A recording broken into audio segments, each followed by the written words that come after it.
Yeah. Please tell me that I can't, that I won't, that I fail, that I'll never make it out. Who are we here with? We're MGP. MGP. It's nice to meet you. Matt, where'd you come from? I came from Houston. Houston, Texas. DC, via Nashville. Yeah. So what are y'all's most, what are you most excited for, like, to get? If you had to get something, one thing. Oh, man. I mean, honestly, I'm here for the community. You know, Absolutely. It's cool. I mean, they got some cool bottles up there. I saw the Jack 12s on the list. I love that. I had a taste of that. It's good stuff. But, I'm just here for the community. If they don't have a Dickel Tabasco, I'm walking out. I agree, Like, man. if no Dickel Tabasco, I'm out. Like, swear to God. And then any MGP, I'm there. MGP. Yeah. If I it's like got MGP, we're in. Anything over 9-year MGP, Russell 15. 134.2. Oh, This wow. guy nailed his flight.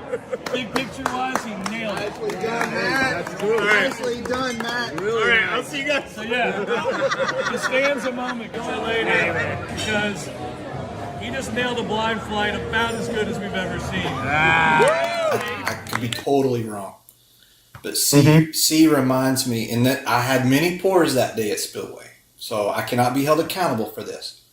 But C reminds me of President's Choice. Interesting. Really? Yeah, it's got that level of complexity. It's got that balance. It's got that. Let's see what C is our favorite that we pick. So C is a President's Choice. Oh my! Initially the guess. I told you! Wow. Told you!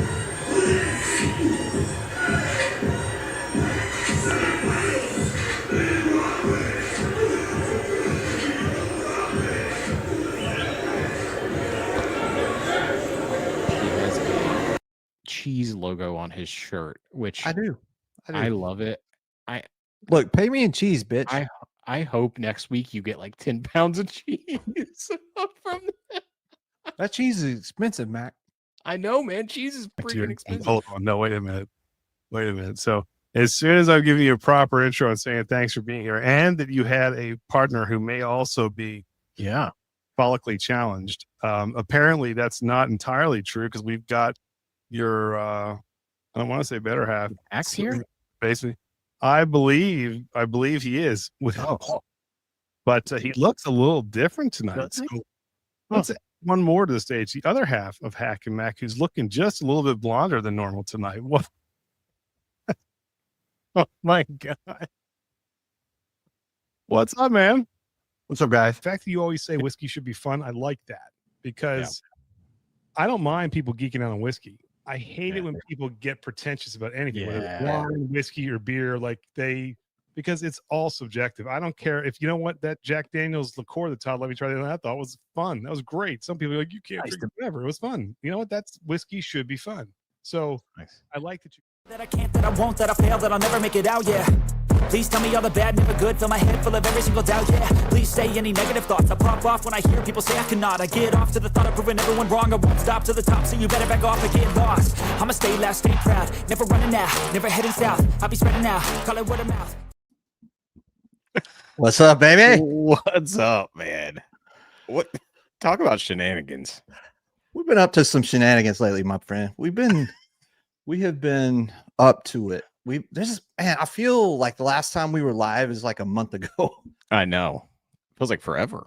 It does. Because I'm not gonna count that Saturday night hotel stream. That one just we don't speak of the Saturday night hotel stream. the Saturday night hotel stream where We mean the whiskey stream at the hotel.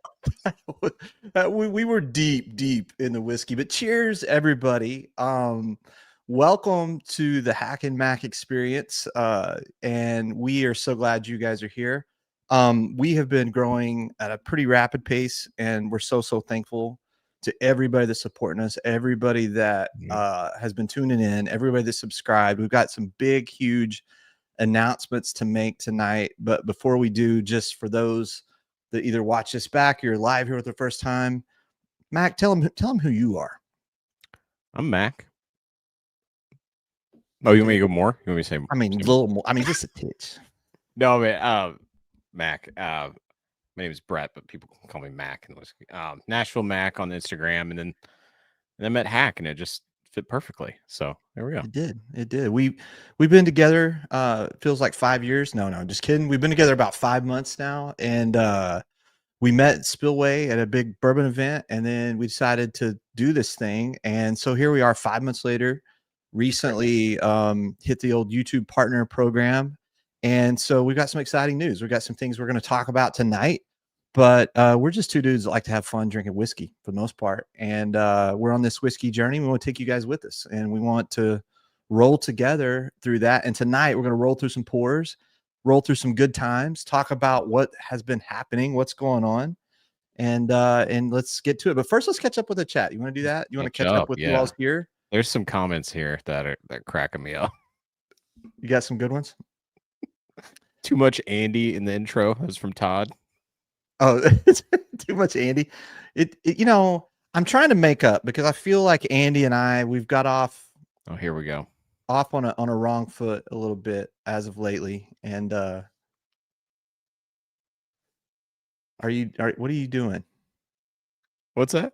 Are you doing? You're they're laughing like you're doing. I'm trying to figure out what's going on. No, I'm just saying you and Andy, there have been quite the like messages back and forth and the threads, but so you think it's funny? I think it's hilarious. Look, truth is I love me some Andy. I love me some Mandy. I love the whole thing, but I do not ever miss the opportunity of a good bit, you know? Oh, yeah, of course. But and if you wanted to know, am I a little jealous deep down inside? Yeah, it's good. It keeps I have the to bare my whole soul right now, right? We're not that deep into it yet, but we got a lot of people already here in the chat. We got Wes was first this time, by the way. So I think there was some controversy there. Yeah. So and Wes is our very first ever. There's no controversy about this. He's our first ever YouTube member. So I feel like we should give Wes some props, but also we should talk about like what does that mean? Like, so I don't know what that means. Yeah, I know you don't. I'll take care of that. Thank you. Well, so YouTube, once you hit partner program, you can do memberships. We've got a couple different levels of membership. One's like $3, one's like $5 a month, and you get some cool emojis. Yeah, that's cool. Like those. No, but also there's a few perks in there that we're going to throw in. Like we're going to do some cool stuff down the road if you're a YouTube member, where you can pick our pour, come on the live stream if you'd like. The other thing is, your messages will be highlighted so we see them, but really we're not begging for anybody to do YouTube memberships, because really we're super excited because in the next 2 weeks, we'll be launching our first ever Patreon. Woo! So super excited to do that. You're more than welcome to be a YouTube member. There's, like I said, it's a cool thing. We appreciate all the support, all the love.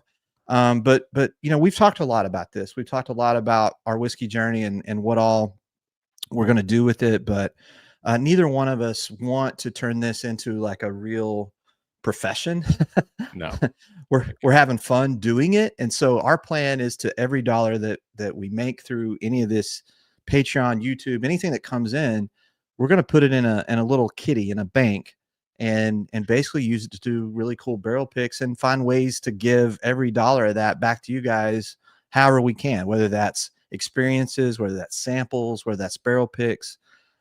We're talking about a lot of that, right, Mac? Yeah. And there's a lot of, I think Dennis just said he had to join as a YouTube member to log in tonight. I think like we're still seeing some of what this means now that we've hit whatever this is. Hack knows a lot more about it than me.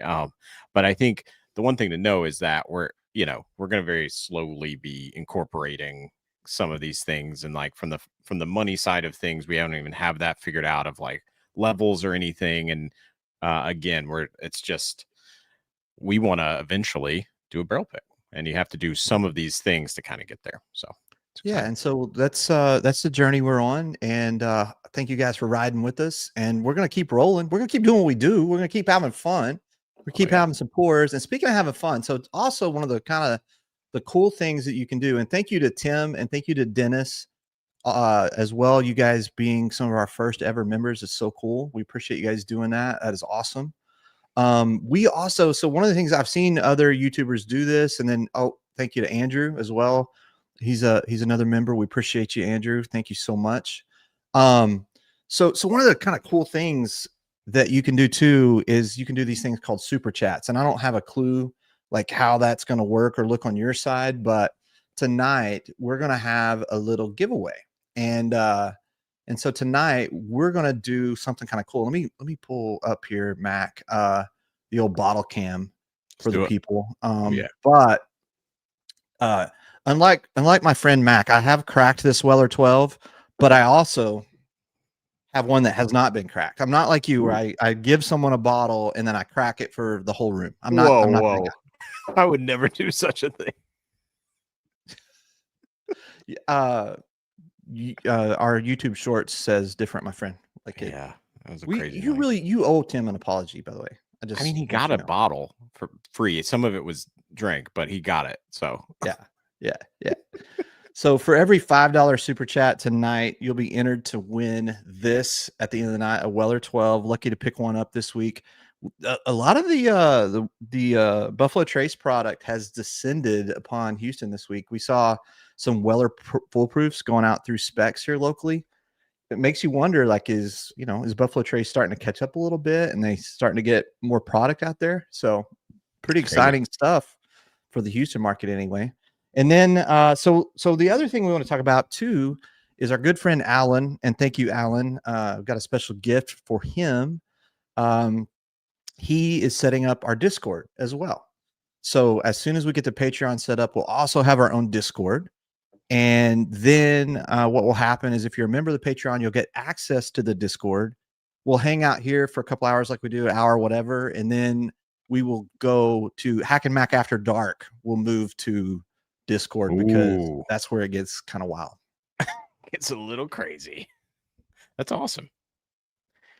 So that's the story. That's what's going on. So we got the Patreon, we've got the Discord, we've got the super chat, we got the YouTube. It's just a lot happening that we had to do kind of the announcements, get it out of the way. I had one more announcement I need to make, and then Mac, we will actually get into having some fun here. But Nashville in November, as well as having all of this kind of going on, we have landed on this idea to basically be able to do. Oops, sorry, I didn't mean to do that.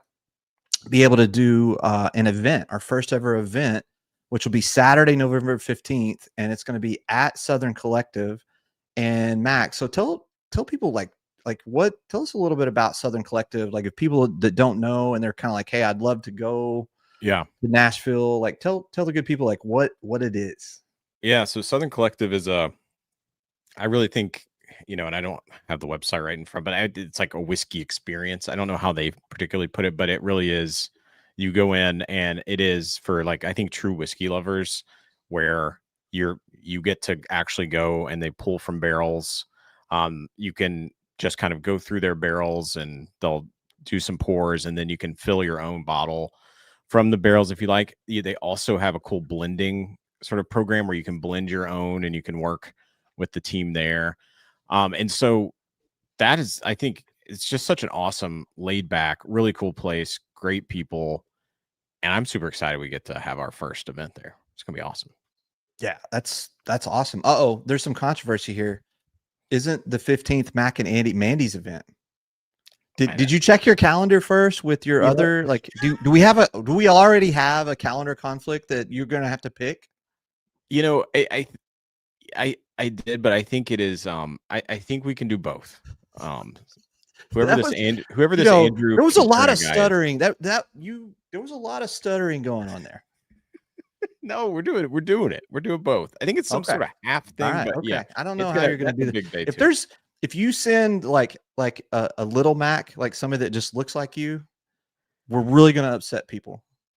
No, I'm going to be there. I'm there. Just like Wes has a little Wes. There may be a little Mac out there somewhere. That's awesome. So yeah, it's going to be awesome. And all you have to do is show up. Actually, no, we want you to actually register, which, by the way, Hack, do we have the... Yeah, I'll take care of that. I will share the link right now. I will share it in the chat. This is, if you want to go, and you want to hang out with us, all you've got to do is just click on this link and RSVP here. And the cool part about it is the event itself is completely, like, to get in is completely free. Free, to get in. Yeah. Right. which is awesome. And like, but if you know, I think once you start, if you want to buy a bottle and stuff, obviously that's on the individual. But yeah, it's gonna be super cool. We'll get there. We're gonna have some food, some drinks. It's gonna be great. Yeah, and a shout out to Candace in the chat, the LQ group, sporting the hat tonight, baby. Oh man, and we'll talk about that bottle share. But they're a good chunk of our first signups. So we've just sent it out to a couple of groups. We know we've got 17 people that actually want to come hang out with us, believe it or not. That's shocking. Y'all are awesome. LQ group's awesome. I mean, I think we're going to get to that. We're going to talk about the epic bottle share, right, Hack? Yeah. I mean, dude, so much has gone on. We got to drink while we talk about it. Wes, okay, mod, kick Wes out. Mac is a Timu version of it. Our first YouTube member is no longer a member. That's right. That's right. Hey, Lou, welcome in. Lou's from H-Town here. Welcome in. Dave is competing for the tater bottle. Thank you, Dave. Appreciate you. Oh, and we're missing Andrew is calling. Andrew says here, don't hold back, Mac. Tell Hack you're leaving. Are you leaving me? God, no, really? I'm never leaving you. Mr. Andrew Canterna is stirring up some shit. There's a ton of people doing these super chats, Hack, and I want to make sure that people know that we are still seeing this for the first time. Yeah, I got it. Okay, you got it. Okay, I got it. Yeah, we love you. So tonight, all the super chats. Just a quick reminder: every $5 gets you a drawing, a ticket, and then we'll put you on the wheel. And I'm going to give away a Weller 12, one that's not open, the one that's not opened, one that's actually sealed. Mac, this is when you give someone a bottle. God, I'm just going to talk you through this. You don't immediately pour everyone a sample of it. I'm just saying, when you give you hand them the bottle, you let them pour it. I'm going to teach you one of these days, like the proper. I'm still learning. Gandy, thank you. You're the best. Thank you. Here we go. Anthony, did you see this one? Hack, am I already? No, go ahead. Yeah. Anthony, appreciate. Hey, Anthony Peters, actually, I have a sample of that in there. I tried it during Spillway. I can go get it here in a minute if you would like, Mac. I think I do too. From Duran. Yeah, we tried that 7-year bottle bond. Thank you to Steve Paul from Austin. He brought that to Brulezfest, and I will tell you this about it: if they would make that 7-year bottle and bond their shelfer, they could dominate. Like if they got enough juice for that 7-year bottle and bond to be the one that takes away, like the cast strength, I think it's 100 times better. It's got that richer, deeper flavor that you get on some of the store picks. It's amazing. So yeah, they're killing it. They're killing it. Dave, congratulations for a tater bottle. Dave, was there any other way to start than with a true tater bottle? No other way. Wes likes taters, he says. So here's the thing, Mac. Like, we've got all this exciting news. We've got everything kind of going on. We've got all this stuff we're doing. Let's talk about what's happened, right? So where should we start? Like, where should we start with the recap? Well, we saw each other in person. That was huge. That was big. Yeah. Which was so weird. We did our first review next to each other. That was cool. That was amazing. Double Eagle Very Rare review. Even though, how hard did you find it? And if you haven't seen it, guys, on our YouTube channel, we did a very short, 4-minute review of the Double Eagle Very Rare, which shout out to TJ and Bruzel for giving that to VIPs. I mean, it's like $100 sample they gave out. The way he said it was interesting too, because them pouring up that half ounce, whatever it was, sample of the DEVR, if you value that out of what it would normally cost, it's like $100, which is what a VIP ticket is. So it kind of like, in ways, they basically just turned around and gave the value of that VIP ticket back, which, I mean, that's super cool to me. And so I was very grateful that we got to try it. It wasn't a lot to be able to do like a tasting, but we made the best out of it. And so what did you think of that? Well, I thought it was great. I thought it was a great taste. I mean, it was having that little of a sample is not enough to do like a full review. I mean, it was super oaky. It was good, but it was a oaky cherry blast. And I would just like to say too, Tim here did an awesome job at the Good Times booth pouring. Tim did a great job. I knew this was going to come up. And can we just talk about like the fact that I worked for 4 hours. Okay, I poured for 4 hours. There's video evidence of this somewhere, of me pouring for 4 hours. Tim and I had decided beforehand that we were going to close up shop early, but we didn't. And I decided to walk the festival actually with you, hand in hand, strolling down the middle of the festival. That's true. To so I would like to know, like, why am I the bad guy? You're not the bad guy. You're great. You're in your element. Hack, you're in your element at the whiskey festivals, man. You're killing it. You got it. Yeah, you're talking to everyone, and you did good. I just think that you were gone for a little bit, but you know what? Myself, we had Matthew, I think, helped a little bit. You know, we handled it. Everybody, see, we were a team. We stepped up. You know what I'll do though? I will give back the paycheck that Good Times gave me for pouring. You're gonna give back and what Brulezfest gave you, that big check. You're gonna give back what TJ? Yeah, it's funny. Okay. So I caught TJ at the very end of the event. Say, hey man, thanks for letting us do this for letting us fill in for Good Times, and he said, man, Good Times should pay you guys something, like they should. And I'm like, yeah, but what did we get? Nothing. Yeah. Nothing. We can change that subject. Anyway, a lot to say there. I could keep going, but yes. Oh, look, Andrew says amazing how we're better at this than Todd, who's been doing this for 8 years. So many shots.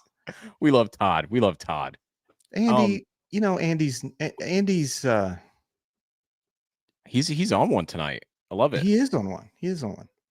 So yeah, Hack. I mean, also I haven't even talked about what I'm sipping yet. But maybe we'll summarize that festival, which a lot of cool vendors there. I think also a lot of bottles from the bottle share, which I think you're going to show. But that's what I was going to talk about. Jonathan Maisano. That's where I'm going next. This is batch 12 from K-Luke. So let's talk about them a little bit. They were the star. I think they were probably the star of Brulezfest in terms of the line, like that. I don't know. Yeah. Do you think they had the longest Jonathan line? had a nonstop line, 10, 15 deep the whole time. I think that every time I looked over there, and I think it's two things. It's one, because I think people really are excited about K-Luke and they want to try it, and if they haven't tried it, they're there. But then I think also Jonathan's just such an awesome, passionate person about to talk about his whiskey.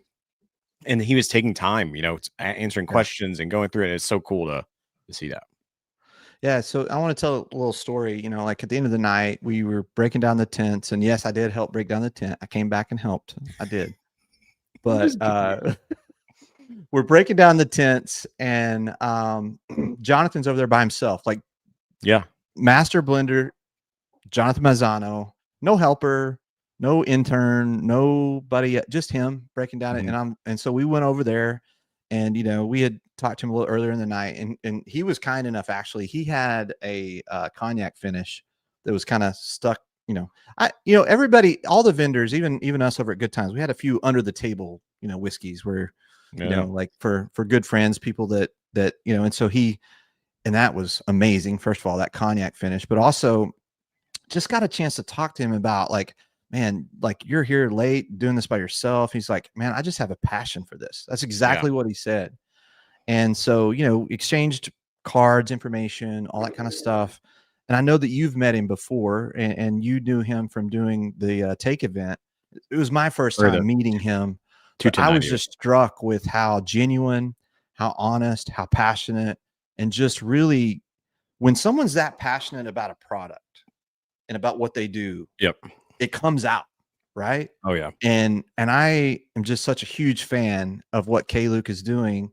And so, good friend of mine in the LQ group, you know who you are. I went and I snagged an extra one of these batch 12s, and legally we'll be finding a way to get this to you, but they have the K-Luke offerings at Liquor Zone, my guy Pete, my local store. And people here in Texas, Mac, they just don't know what it is yet. Yeah. They haven't figured out how amazing this stuff is. But I think I'd like to talk a little bit about, like, what makes K-Luke different than just an NDP, right? Yeah, and it's because he, the amount of the work that he does with the blending. So every one of these batches. So now he has single barrels too, which by the way, 21090, it's two awesome picks they just did with them. But even the single barrels are blended single barrels. So he is not just slapping his name on something, right? No. And I think him and his wife sit down, and I think like literally, I think he said, and I know maybe in the chat, like I don't know, Andy, you're in here, but he's like 100 where they just go through like the whole day, and they're like sampling out. What are you? And so it's a painstaking process of love, I think, for him, and so that's why. And I see this comment here from Patrick. Oh man, it's $100. Yeah, it's that $100 price point. I get that. I will say, and yeah, that is steep, but I think just to know it's more than just an NDP. Yeah, it's the layering, right? And you've talked about this a little bit, and I don't pretend to be the whiskey expert, but whiskey nerding out for a little bit. The way that he layers, I want to say in a batch 11, I'm going to screw this up, but I think he sourced 8 different distilleries. And I might be wrong on that. And Jonathan, if and I'm actually burying the lead here, which is we exchange numbers, we exchange contact information, and Jonathan has agreed to come on Hack Mack. Yeah. So awesome. Future Hack Mack we'll have Jonathan here to talk about his amazing whiskey and what he does, and we'll make sure that we let all y'all know. But it's going to be, for me, a huge moment because, man, I just have a huge respect for what he does. And so this K-Luke batch 12, I just, I cracked it at the bottle share last night, and everybody that tried it loved it, man. And but the price, right? People talk about the price. And at my local store, this is $119. I got the special hack price of $110, which I think is kind of close to what you see it at Stillbox. Hack price. Hey, man. Look, I'm not ashamed of working it, baby. You shouldn't be. I put out a whole video how to work store relationships. If I can get $10 off a bottle, come on. You're the man. I'm just jealous. Hey, look. I don't get that. I not be getting like free reveries slipped under the table like some people. Hey, I do not get free. I worked for that. I did. So what are we sipping? So here at 2, this is the 21090 pick. Yeah, you're having the toasted. I'm having the batch 12. Let's do some tasting notes on these, can we? Let's do it. Yeah, so on the nose on mine, I get some light oak and vanilla, like a sweet vanilla. It reminds me of like a deeper, richer, like Mexican vanilla kind of thing. And when I get into the taste on this one, immediately I get that caramel nut payday thing that you get in a lot of the cast strength Knob Creeks. It is Knob Creek, but with a little sweeter profile is what I get from the batch 12. And this one is a mash bill of a high and low rise. So it's got both in there. I have not yet done my research to tell you what all distilleries or what all he's put into this to make this happen. But if you're a Knob Creek fan, if you like that nutty profile, this right here, y'all, this is damn good. Like damn good. Like I'm batch 12 is to me worth every dollar. And I think that our friend Warren, when he was at Brulezfest, he was pouring up, Jonathan was pouring up batch 11, but he had some batch 12 by the side, and he handed like a sample to a few close friends, and they loved batch 12. And I was like, oh, I've got it at my local store. I went and got it, and I am not disappointed at all. Like it is fan-freaking-tastic. Like it's really, really good. Really good. Yeah. So Bourbon Bill, we're having K-Luke. Yep. And Buff Turkey, who knows? We may pull one out sometime in stream. You never know with me. Tasting notes. Buffalo Bill and the Buff Turkey. He's all about it. Hey, don't you worry, buddy. Don't you worry. Oh, Bill, you're ready for this one. Stick around. I got my own box. Own box, bitch. All right, I'll give notes on this, then we'll move to another pour. But this K-Luke, which is finished in a Kelvin, this is a bourbon, Kelvin toasted from 21090 is awesome. It's like, you know what it reminds me of? Baklava. Ooh, baklava. Pastry. Now, that's a note. Where do you get that? I mean, it's like pistachio and honey and okay. I don't know. Okay. I don't know. I'm just going for it. All right. Yeah. No, nice. Yeah, I'm going to tell you, if you're a fan, Caleb, if you're a fan of the Knob Creek cast strength stuff, now this one is only 117 proof, so it's not over the 120, but it doesn't need it. It doesn't need it. It's just, you know, you talk about this a lot with really well done whiskeys, and I think this is what K-Luke does, is that it's a really connected pour. It's a very, very well done. It's not like a lot of variance between like the nose and the taste and the finish. Like it's just, this is one I could climb into. I just spend some time. It's great. Yeah, it's good. The more I go to this 21090 pick, I get that like honey pistachio thing. I'm just like loving it. So K-Luke's doing some awesome stuff. That toasted from this one right here. Yeah, toasted from the 21090. The Houston group, the Basement Dwellers, we have fallen in love with that one. And so I think there's people, and Andrew's one of them that's in our local group. He doesn't like toasteds, but he likes this. This. So I think, you know, some people, they get in their head that a toasted just isn't their jam for whatever reason, and they really, really love this pick. And I don't know, man. I think Jonathan Mazzano is just doing it right. And I have a ton of respect for people that bust their ass and put all the work into it to, you know, to fulfill their dream, right? Like the brand is named after his two kids, which I think is super cool, Caitlin and Lucas. Like, dude, he just puts his heart into it, and it's awesome. Yeah. And props to Andy who picked this thing. So yeah, it's Andy. It's a winner. It's so good. Like our local group loves this one. Loves it. So, okay. So we've got a lot of stuff tonight. We still haven't even hit on. We've got pours we're going to do. We just talked about the festival. I know you've had, do we want to talk about the bottle share now? Yeah. Let's talk about the bottle share. The Friday night bottle share was freaking epic. Like, epic. I should be wearing my LQ shirt. That was a miss on my part. Shout out. Thank you to LQ too for letting us come. And then, well, we're in that group, but thank you for letting my boys from Houston join us as well. We tried to bring some good bottles. We brought like a Michter's 10 bourbon. We brought like Cowboy Garrison. Like I brought a Smith Bowman Cast Strength 4. And no. I brought a Dusty Knob. I thought that was going to be but no, you go in there and it's like, if you haven't seen the short yet, you guys should see that. And I don't know, I guess you don't have that one queued up, Hack, but it's like, I don't have it loaded. No, it's fine. Yeah, we don't need to, but it's unbelievable. I've never seen that many bottles of that level where literally it's like, 13th Colony 00 next to Jack 14, next to Russell's, single Rick House next. I mean, it's insane. And yeah, thank you to everyone who was there and were sharing. It was epic. It was a great night. And it was also just like that accumulation of that many cool bottles at one table at one, like it just, I've never seen anything like that. Like what's funny is like, you can go around the table and then you're like looking like, okay, what's there? And then, oh wait, a Jack 14 is just sitting It's there. just hidden.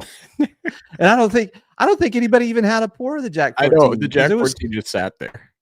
It's just crazy, which is crazy. Yeah, but it was so the Friday night bottle share was amazing. And Saturday we got a tour of the distillery, which they've got a long way to go on that. And then Saturday was the festival, and then Saturday night you saw this tomfoolery that happened from what we should speak about too is maybe we should talk about that before we leave the So we have a new segment that we're going to do, which is Candace. Thank you for calling that out. This is perfect. So this is perfect segue because we have a comment of the week. Should I share the comment of the week? Let's do it. Comment of the week, y'all. The comment of the week, and I can't even say his name on stream. Yeah, but is it Fook? Fook U2? Is it? We're gonna say it's Fook U2 because this is a family show. Fook, yeah, Fook has a family. Fook U2. So it's like I think that he really likes the band U2. Okay, I think you think like I think that's what he really likes. That's it. But yeah. So look, we love all of our followers. We love everybody that subscribes, and I thought this was one of the best comments of the week, which is he says, "Hey, you should put out a video on how to drink a pour of hazmat. Mac took a big sip. Don't do what he did. Mac was smart and stopped because I would too. Yeah. Hazmat is not for people new to drink whiskey. It's true. Start with a lower proof pour first, then take a small sip to first coat your tongue and get your saliva going. Then increase the sip size until you can get a normal sip. If you don't enjoy it at any point, then stop. Cheers. And I think, Mac, I mean, I just think this is just great advice. Like, this is like, if new whiskey, if you're new to hazmat, don't do what Mac did. Right. So it sounds like I see that you immediately commented great advice, which thank you. Thank you, Fuke, you too, for that comment. I will take that in consideration, and next time I have a hazmat, not take a big gulp.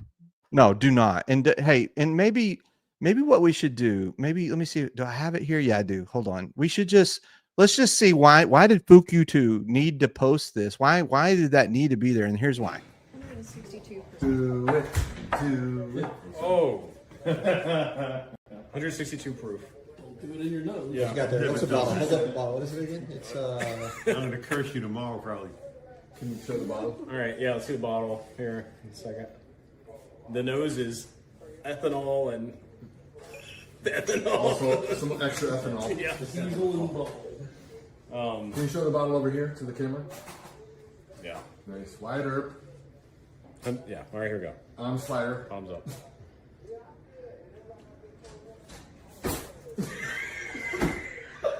Dear God. Zoom in. Extreme close up. Did you put a jalapeno in there or something? What? Green pepper, vegetable. Oh, what's happening now? Gasoline? Kerosene? Kerosene, not gasoline. Salt. Oh yeah, now I need water, but it's weirdly wet. No, I kind of want to keep it going. No, I don't. All right, thank you. I think That was So comment of the week goes to Fuke you two. Thank you for that. Like, Yeah. that was great advice. Mac, I'd like you to take it to heart and learn how to drink some hazmat. I know, man. I think it, I did take a big gulp, so I wasn't being a wuss about it. At the same time, I have a couple hazmats. I tend to kind of like that. We have a great question. And by the way, let me just kind of summarize that pour. Thank you, Candace. Which is that it was not the heat. Well, yes, it was hot. It was a very hot pour, but it was actually like vegetal, like jalapeno pepper, not just in spice, but like in taste, which that was the non-enjoyable part. Yeah, that was crazy. Heck. Dennis, I have a recommendation. An entry-level hazmat, I would go for an American light whiskey hazmat.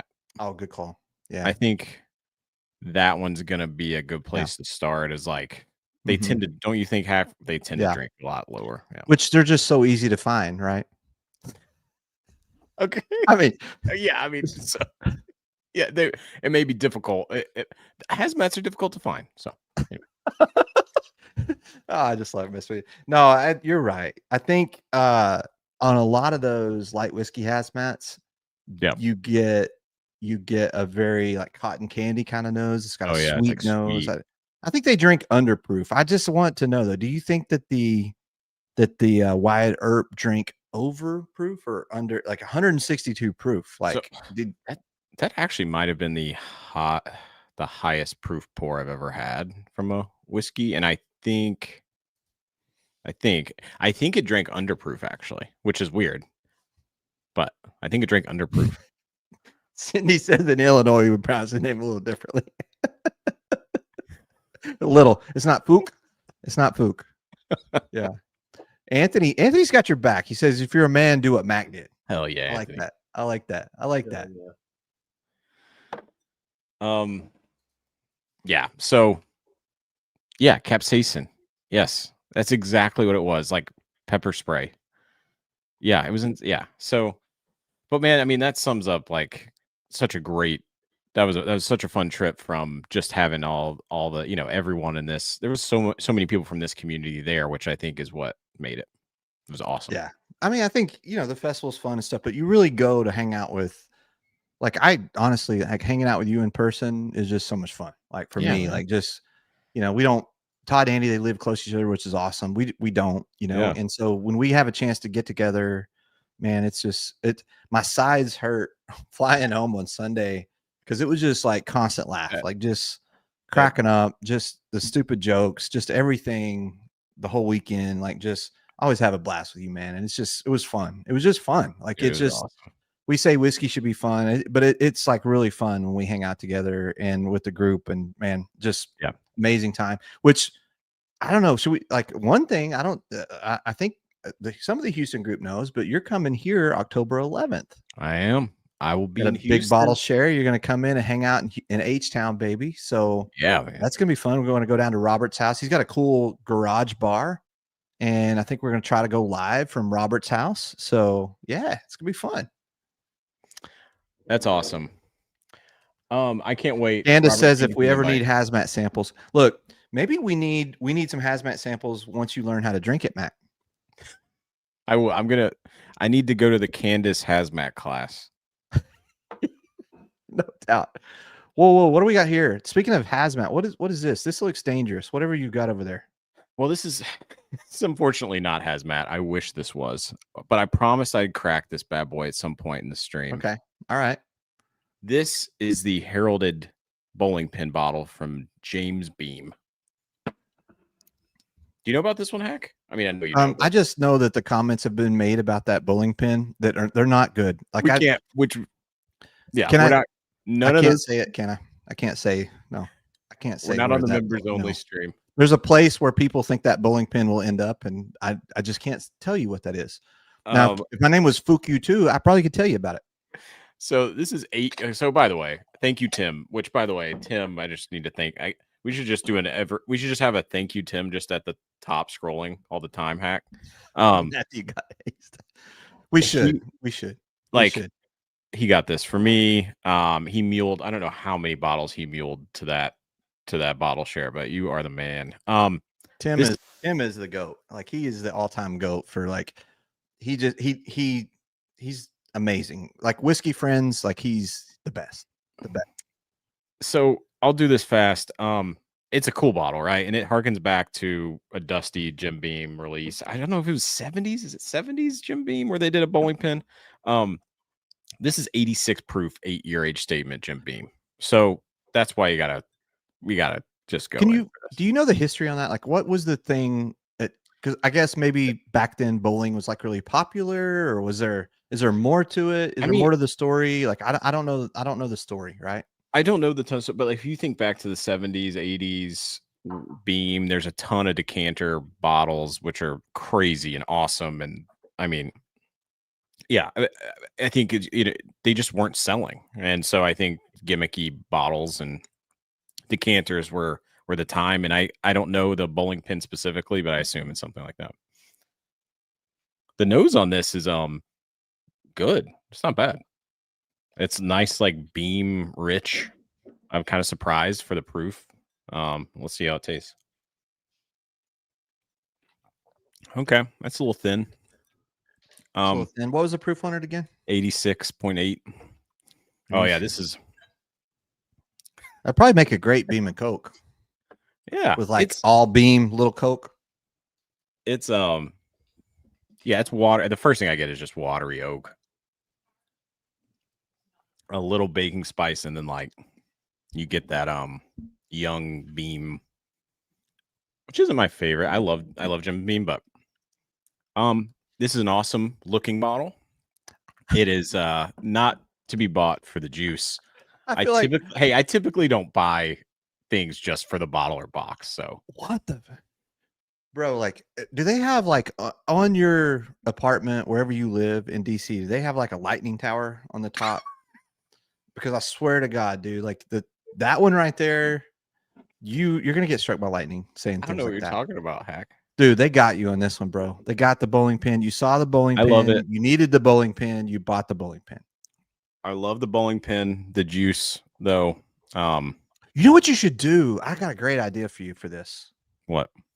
You remember at the bottle share how your dusty knob, the cork broke, and Brad had to put it into a Weller 12? You should drain pour that bitch and put the dusty knob in it. That is genius, Hack. Man, no matter what people say, you're smart. You're a smart guy. I've been thinking. Okay, well that's the bowling pin. Should we stick That wasn't much of a review. I mean, there wasn't much there, I'll be honest. I tried. I kind of want to get it out of my mouth. That's a problem. Hack, do you want to go? Oh, you've got the Sauternes. Okay. I do. I got the Sauternes out. First of all, I need to say thank you to Whiskey Nose, our guy Marty. Marty?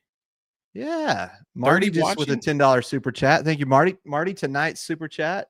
It's our first ever time doing it. It's a Weller 12. So good luck to you, Marty. Thank you for that. Marty, if those that don't know, Whiskey Nose, Marty, drop his channel in here, mods. If anybody can do it for us, please do.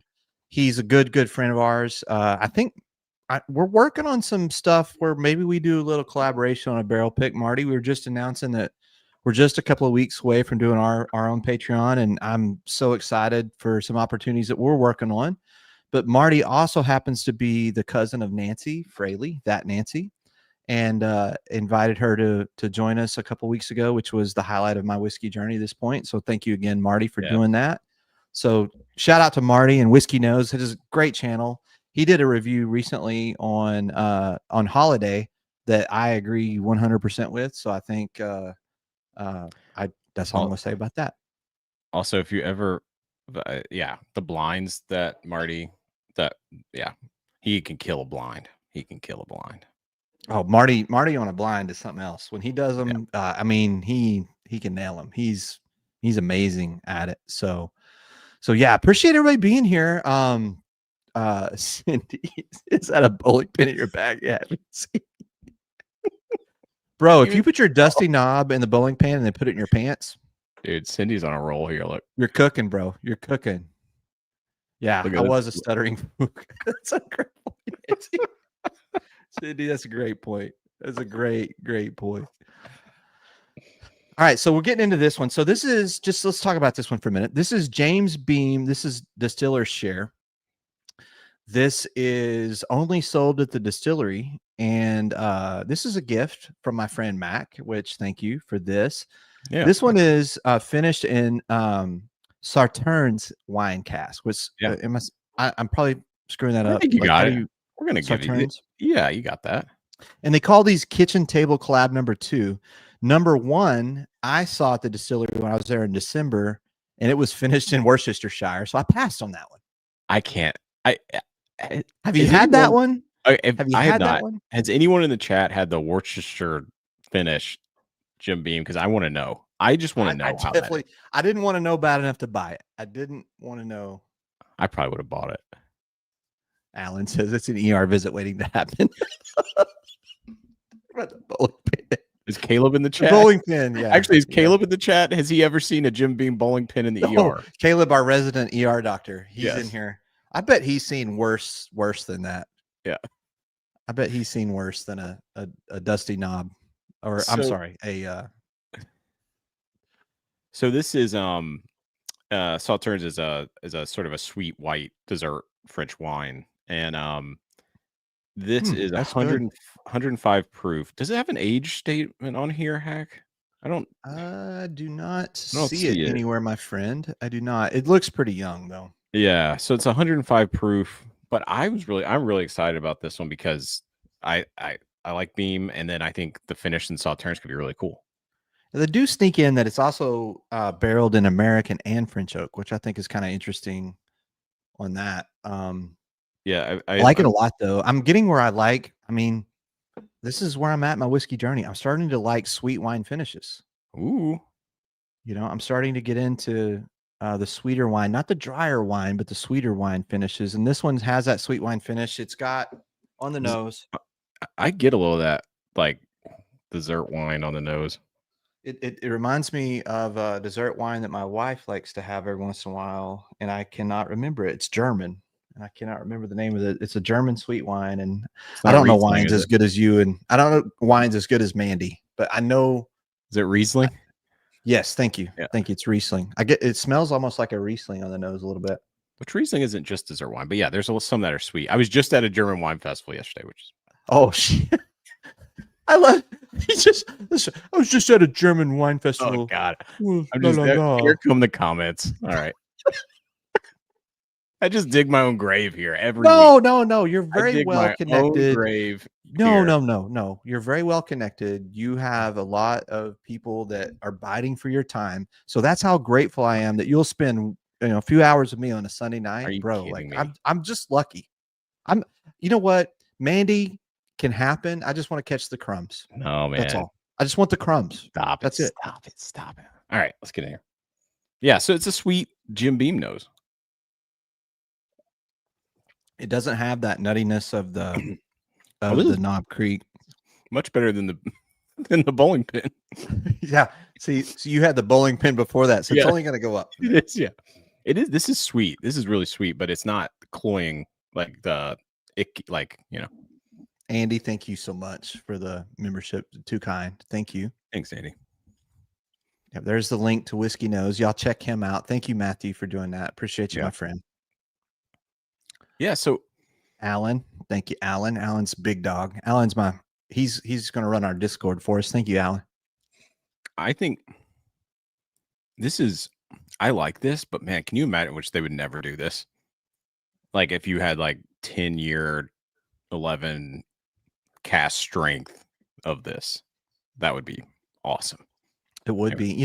When I was in Opelika, we went over to the Hound, which was kind of a nice little whiskey bar they had there, and they had different pours. And I'm a fan of Knob Creek, right? Like I love a lot. Knob Creek 12 is my go-to whiskey. Like I love it.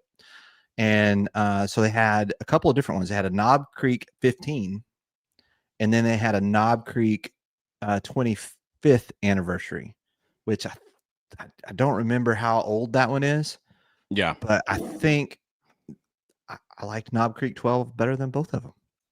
Honestly, the 15 was good, but it didn't have the same connection, richness, and just I don't know. I just thought Knob Creek 12 was better.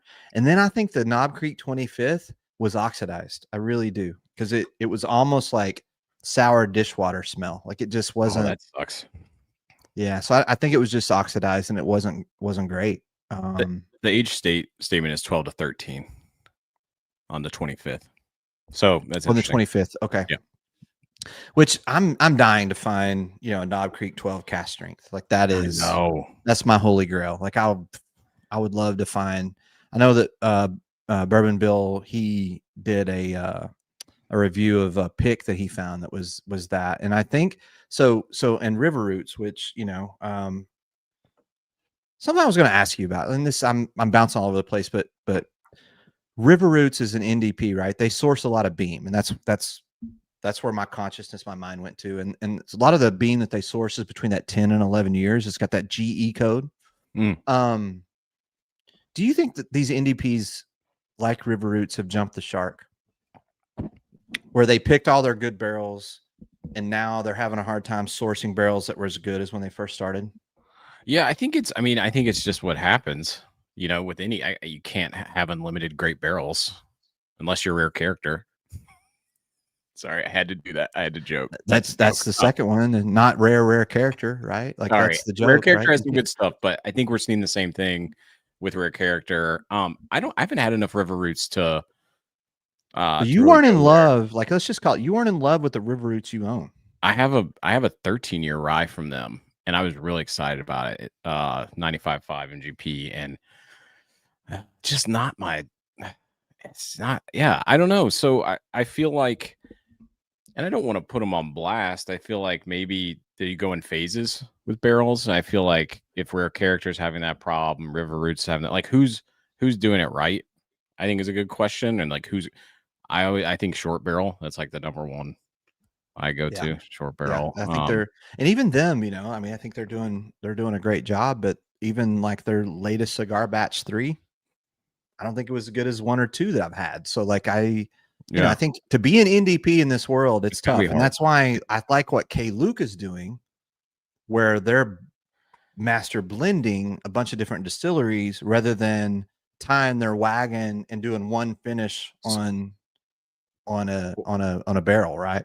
Yeah. Or you do both. And I think you can start setting yourself apart. And I think the Reveries is a great example of that. Well, that's a great segue. It's a great segue. Where, you know, Jay West is released his third Raven batch, which is a blend, but he also has an awesome single barrel program too. And then he just announced his work with Provenance. Yeah, you better get on that. I forgot. I mean, I'm sorry to interrupt you, but morning recovery right here, guys. Drink today, feel great tomorrow. When America drinks. And you know what? I think I've drank enough in the last 2 weeks to drink for all of America. I feel you, man. Really do. I think the last 3 days. It's been a rough 2 weeks. The last 3 days. So, and just so you guys know, we are not sponsored by them yet again. We're sponsored by no one. I think we're the only channel that's not sponsored by more whatever the hell that is you drink. I think that was a shot because I always screw it up. No, but let's talk about Reveries for a minute. And here's something I'm going to brag about you for a minute. And you're not comfortable with it, I know, but I'm going to do it anyway. My guy here, living in DC, obviously lives very close to the hub of the Jay West Take Enterprise / Reveries / Provenance. And I don't know that everybody knows this, right? But like he is probably as close to being a dude on the inside of what's happening with them. He's been a super fan of that brand. He's been someone that wait, obviously what happened? Jay of he's of what? Hack, sorry. Of Provenance or of Reveries? Yeah. I mean, I'm just kind of listing. Yeah, he's there. He is there. I'm going to find his actual title here. Oh, what his actual title is? Personal Provenance Bourbon's personal whiskey maker. Yeah. Yeah. So and the difference on a Jay West guy, right, is like he's got years and years and years of experience. He's been to France. He's been, classically trained on how a lot of the different processes work. Very similar to Nancy Fraley, right? So what he's doing again with the blending, it's not like he's sourcing one thing and turning it into something great. But he's sourcing a whole bunch of different stuff and then going through that and determining, all right, is this a blend? Is this a single barrel? I don't, what all he's going to do with it. But Mac is a dude on the inside. So you were actually this weekend at an event that I think we should kind of talk about. Let's do it. Do you have the picture? Oh yeah. I do. I'm going to put it up right now. Was probably the fanciest whiskey event I've ever been to in my life. Look at me. I'm pretty happy right there. That's Jay next to me. He loved my joke, clearly. I will tell you this. Why do you not wear a jacket? So this is one of those things where I typically would, but like I didn't want to. I should have. Yeah. You should wear a jacket. I typically do every day for work, but I didn't know like if it would have been too much. But Jay looks really nice. He looks dressed up. I know. I need you to step up your game here. I know, man. Sorry, Hack. Next time. Okay, all right. Dave, where's your hand? Where's your hand? And thank you, Dennis, for the compliment. What did Dennis say? Okay. So Mac, is that all the picture? Mac, you clean up well.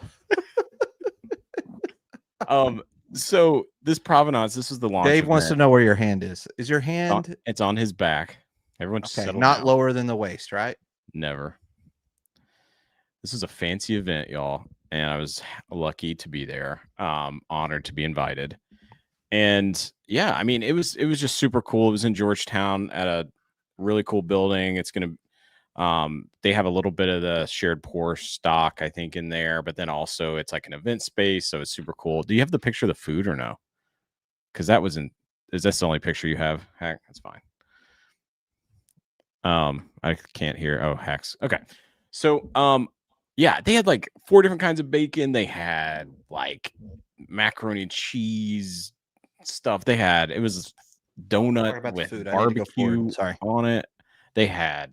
Yeah, there it is. So this was crazy. They had a cigar roller, which, by the way, fancy Provenance cigar matches. Anyway, the guy knows how to put on an event. I think Provenance is going to be a really cool offering. And so here's what I have, and you can put it back on me, Hack. Okay, I got you. I'll pull this back. This is the 7-year, which is going to be basically this is going to be their main sort of offering, and it is a 7-year batch product at 107 proof, and it's a really good pour, right? Like it's just and I think that's going to be their main bottle. There also is a 14 out there, which I know some of you have. I do not have the 14 right now. I'm trying to get one. I got to try it at the event, and it is incredible. I think it's a true small batch, a few different single barrels, cast strength. Right. And I just, first of all, like, it's so cool to see you build this relationship with Jay, and like, you're doing it the right way because he has such a passion and you're learning as you go. Man, it's so cool. But also, I just think, one of the things is that, as who knows where we go with our barrel picks and stuff. How cool would it be if we got to do like a pick? Like, that would be amazing. Maybe one day. Not assuming anything, but that would be way cool. But so here's a question in the chat from Stu, and I think he means there's different versions of what Jay does, right? You've got Reveries and Raven. So Raven, just to clarify, Stu, they just released their batch 3. So they have batch 1, batch 2, and now batch 3. Reveries will have like a year statement like this, so that you'll see like this happens to be my favorite whiskey of the year. Yes, Andy, if you're still here, I said it. This is my favorite whiskey of the year, which is the 21090 16 111 proof. Like, this is the best whiskey I've had, and you can tell. Oh man, yeah. And I'm gonna have a pour of it now because it's a special moment. You had a great weekend, and I feel like it needs to happen. Awesome, man. Well, yeah, it was such a great weekend, and there's some really exciting things coming from Reveries still that will come out, but they are separate brands and with a separate focus. And I think the Reveries are going to be a bit more harder to get and to come by now. Yeah, and I think Provenance is going to be a really great thing. I don't want to call it a shelfer, but I think it might be a more wide release, right? With that 7-year as just like a quality bottle. And then I think there will be some like special like LEs released under the Provenance label too from time to time. Oh, Andy, thank you. Andy with the $15 super chat. Thank you, Andy. Got to roll. Love you both. We love you too, Andy. Thank you, man. Thank you for being here. Keep killing it, man. You guys are awesome. We will tune into you guys Tuesday night. 21090. If anybody's got the link, you want to drop it in the chat. That's Andy from Todd and Andy. They have been supporting us from day one. So, man, love those guys. And they are great. And I think most people on here are either already 21090 fan, but if you're not, I went on a pick with Andy for 21090 down to the Reveries, and they've got 3 barrels coming out. It's gonna be bangers. I need to get the Mandy picture. I'm gonna have Andy send me the Mandy picture so I can put it up. So anyway, let's clarify one thing though. Like, let's land on one thing with Reveries. Yeah. What's the difference in Reveries 14 and Provenance 14? Yeah, that's a good question. I don't think any Reveries age stated is batched. I just want to I think that's right. I don't want to say too much because I'm still learning a lot of it. And I think that Provenance was a batched, like a very small, like bespoke, as he would call it. I don't but yeah, I think it is probably from similar barrels, but yeah, I don't really know. I mean, all I know is it was damn good.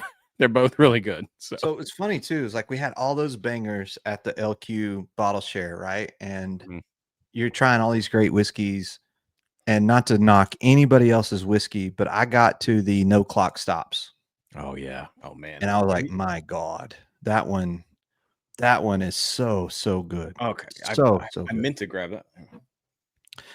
Talk a little bit, Mac, about like how, like, the source, right? Like, because how is he putting together, say, like a Reveries? It's always a single barrel, right? Yeah. Yeah, so the I think a lot of them have been distilled in Frankfurt, aged in Lawrenceburg barrels. If for that 14 to now 17.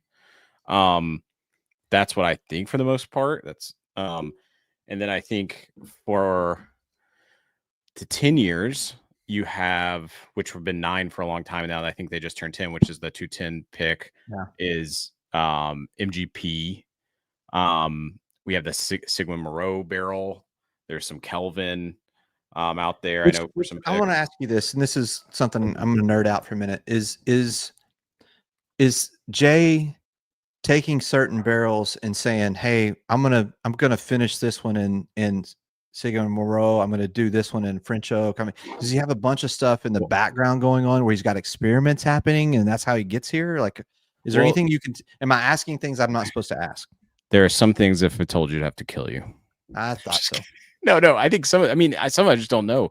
The Sigma Moreau though was a very unique. That was always been in that barrel. Yeah, right? because you're like all of a sudden you guys are in the pick. It's like, oh, he had a Sigma Moreau, and we just had that Remus 9. And I'm like, holy shit! Like that Remus 9 is amazing. How did he? He had to have decided a while back, or did he buy it that way where it was already? So the Sigma Moreau was already that was a very unique case, and I think that MGP had a bunch of those, or not a bunch, but a few of those barrels that they put in that Remus experimental #1.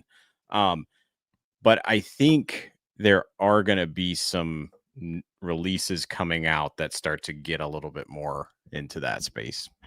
Okay, from what I understand, but I don't want to go too far. I don't. No, don't go too far. I don't want to get you in trouble. I know but it's here's what's crazy. Right? I'm at the Basement Dweller share on Saturday night. And there were a couple guys that Pat knew, Weird Whiskey. By the way, I should mention this, just because this is how you do YouTube. Tuesday, I've got a new video dropping that is another home hunt video. This, my dog just came in. I was like, the door's open. I was like, oh my God. That was Gracie. Zach's house is haunted. I was like, oh my God. We watched that Shining follow-up movie last night, and I was just drunk enough to be scared. So anyway, it's scary. Which I don't like scary movies. I like. So we were at the bottle share, Weird Whiskey, Pat, and I went over a little early and I hunted his collection, and so that's going to drop Tuesday. So I've got a home hunt video that it's really cool. It's cool to go see people's collections to see what they have. It's also cool to see them, kind of geek out about their whiskey. And what I'm finding out is, in general, our group and the Basement Dwellers, like Hack Mack, we've got a bunch of nerds. Hell yeah. Which I'm not ashamed to say it. We're whiskey nerds and we love it. Yeah. And so he's got some crazy stuff. Like he's got some really cool bottles. So y'all check that out on Tuesday. Anyway, I'm circling back. I'm going to get back to the point. I promise. Is that so I'm hanging out and he's got a couple of guys that come over. Mm-hmm. And one of the guys that comes over brings a Reveries 9 in. Just dude out of the blue brings Reveries 9 in, and it happens to be a Monolith. And it had like a very nutty Knob Creek kind of thing going on. And I was like, holy crap, I haven't had anything from them like this. This is great. Like it. So it's hard to say with like what he's doing between Reveries and Provenance and Raven, and like there's not one profile, right? It's just good whiskey is the way I would put it. And I think the Raven is the place where he can really get creative. And I think for that to be, and I think that's maybe his first, I know he's done some stuff with Barrel in the past but that's like working with them, but this is his blend, and the Raven stuff is just such a, like, for that to be your first like hard launch into a blended product, and it's that incredible. I don't know. Yeah. I'm a big fan. This Reveries 16 from 21090. It has that butterscotch note that goes all the way through it that I love, and it lays on it's like a layer, right? It's like if I got a good one. So like my mom used to make this dessert cake thing where on the bottom she would put like a graham cracker crust, and then the very next thing that she would put was a thick layer of caramel. and then she would put on top of that like toffee, and then kind of layer it. And I think it was called a better than Fuku 2 cake is what it was called. I can't believe she called it that. Yeah, amazing. Fuku 2 been around a long time. But my God, it was good. And it reminds me of that cake. It's funny how many like memories that you get of stuff your mom when your mom had something really good she cooked, and then it ties back to a whiskey, how it becomes your favorite.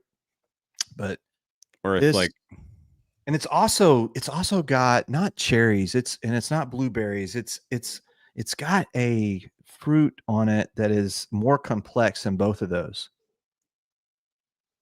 It's just so like, I don't know. I've been using pomegranate lately, and that might be it, but it's just really, really fantastic. Like, it's just God Almighty, it's a great pour. This is if you guys on the one you got coming up, you've got the 17 coming that you guys picked, right? Yeah. Would you say you've got this one, right? Yep. Is it in that profile or is it a little different? The 17 is different than that one, but it is like it's on steroids, right? Where that one is that's the lower proof one, right? Hack. Yeah. That which is like nice and viscous, a little lower proof. This one that we picked, that's the 17, is like a 134 proof, punch you in the mouth. Like you don't have time to think about the pour, right? Like it tells you what it is, and it's oak, sweet oak. It's not too drying tannic, and it's cherry. Like I actually love that one note that you said, pomegranate, which is that's a fancy ass note. You charcuterie eating, but it's just anyway, I always try to think what's a little more sweeter and more rich than like a cherry. And I mean, I guess I said baklava earlier, so we're in an unprecedented place here. Hack. We're so fucking. We're starting. We just got YouTube monetized. Now we're using fancy ass. So big. We're so big. I'm sorry.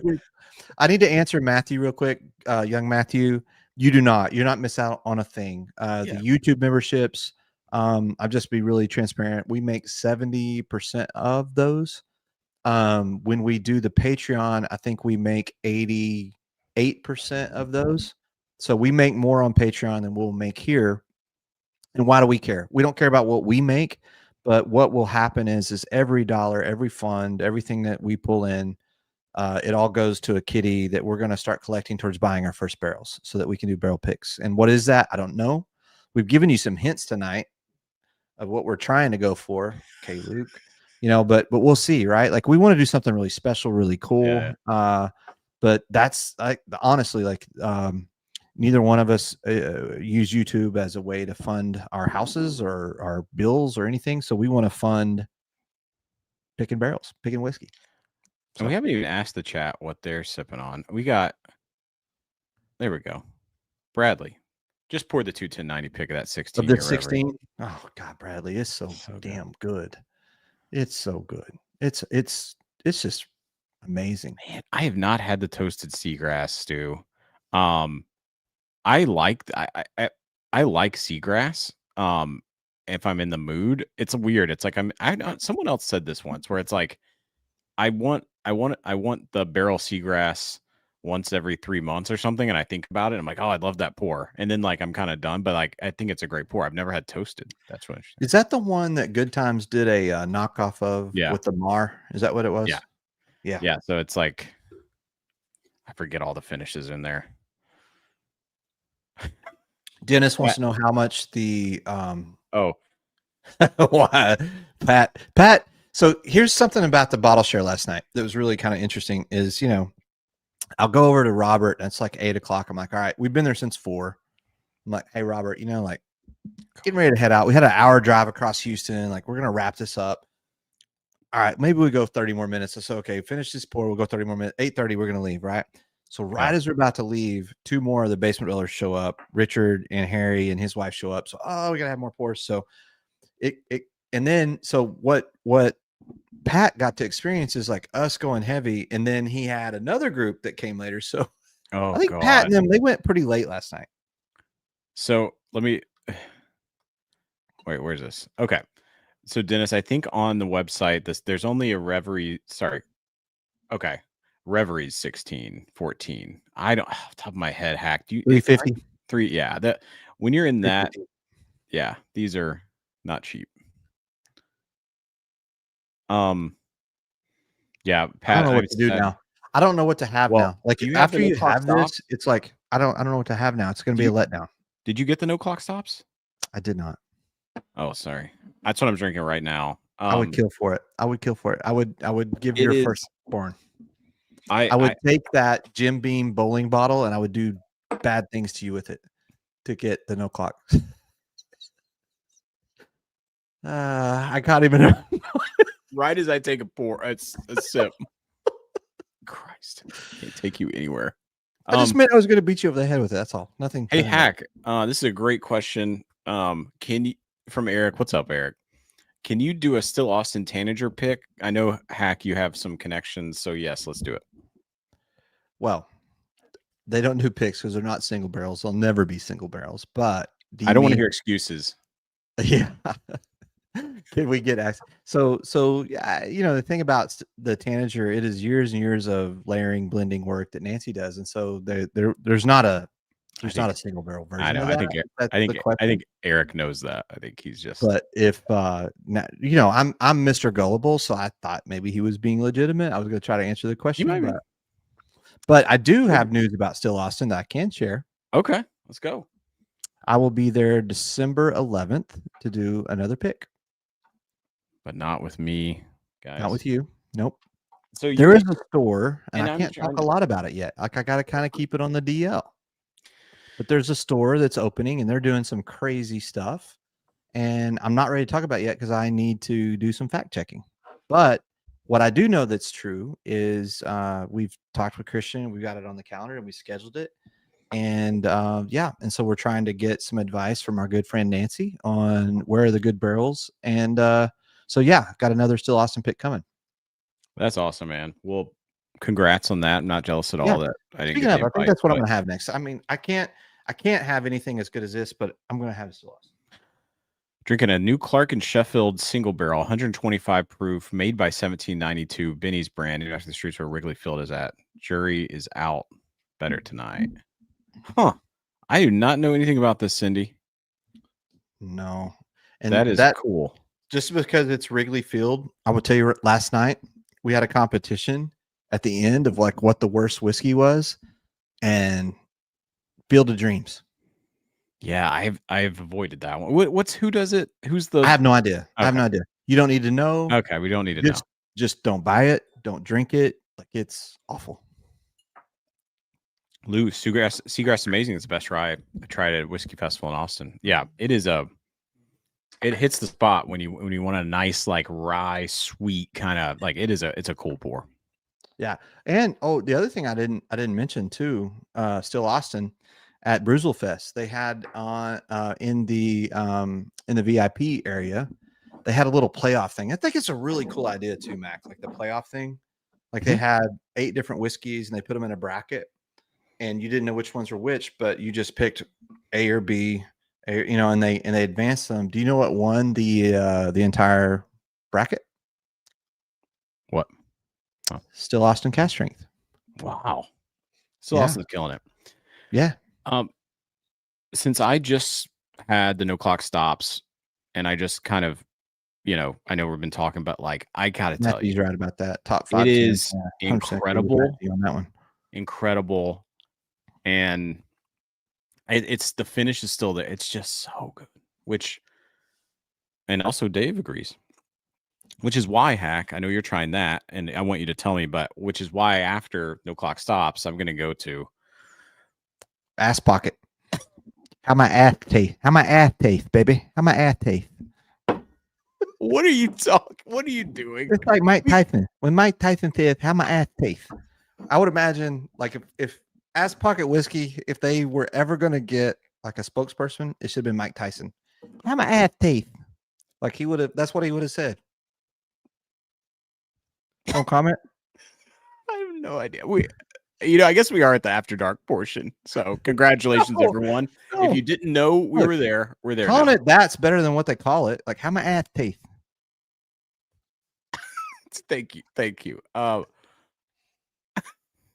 Okay. Candace says yes. Candace killed it. Yes, that's right. That's how my ass teeth. Um, let's go to a different I'll tell you subject what, here. that take like Field of Dreams. 100%. Field of Dreams definitely take like Oh my gosh. Yeah, so this is Yeah, Mike Tyson is expensive. You're right about that. Dave, do you have this one? This brand, this is the newest release, which I need to say something about. One of the bottles, it comes with 2, which I don't need 2 of these. And I bought it and I didn't want to, but then the ass pocket whiskey was a thing I did earlier, so I'm just gonna do it. Yeah. Also, Is it a buck turkey again or not? Did you say that? No, it is a 10-year age statement, 107 proof. That's all I know here. Is that the one? Is that the one that they were talking about whiskey of the year? Or is that the someone online, which I know there's a lot of people online. Someone online said it could be whiskey of the year. Which, anyway. Oh, Matthew's asking a good. This is the important question, Matthew. Here's the difference between Coastline and Field of Dreams. Coastline is sea turtle piss with Galveston runoff chemical water. Field of Dreams is like they used a filter of cow hoof manure to run it through. So you pick. No, man, that's tough. Like Coastline or Field of Dreams, what's worse? I would say Coastline is worse. I did have to use a paper towel to scrape my tongue because it was damn. That's another level. I wanted to do that with that. It was awful. Wider. And why we decided to like figure out what the worst whiskey of the night was, I don't know. Other than we'd had a few of these, but yeah. Harold, a great point. Poor Mac never wants to buy whiskey. Hell, none of us want to. We must. That's exactly right, Harold. Thank you. Quit enabling this man. I had to for the followers. It's for y'all. It's what I do. I do all this for y'all. You had to for the people, right? That's why I get these boxes. That's why. Yeah. But Hack, what you're having right there is in my top 10 pours this year. This red corn 6-year is just sneaky good, and there's not a lot of people talking about how good it is. It's so good, and it's so got a little spiciness on it, but not too much, and it's so drinkable. Yeah, I like this one a lot. God, it's good. It's not as good as that one I just had, but how the ass taste?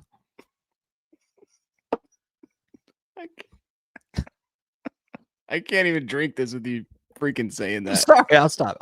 No more Mike Tyson, okay? No more. We listen and we don't judge. So somebody asked a question earlier. I'm going to pull it up while you're getting. Yeah, it needs to open a little bit. No, somebody was wondering. Somebody asked this question. It was a really good question. It was like, what is the worst? And I can't find it. But what is the worst whiskey on your shelf right now? Oh, like what is the thing that tastes like ass the most on your shelf? I know what it is. For me, it's a tie. It's the World Whiskey Society gargoyle bottle, and I don't even know what's in that. The gargoyle. What it was like? Oh, it was finished in something.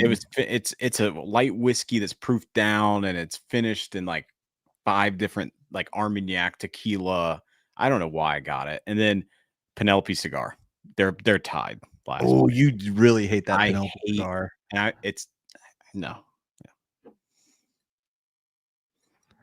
Uh-oh.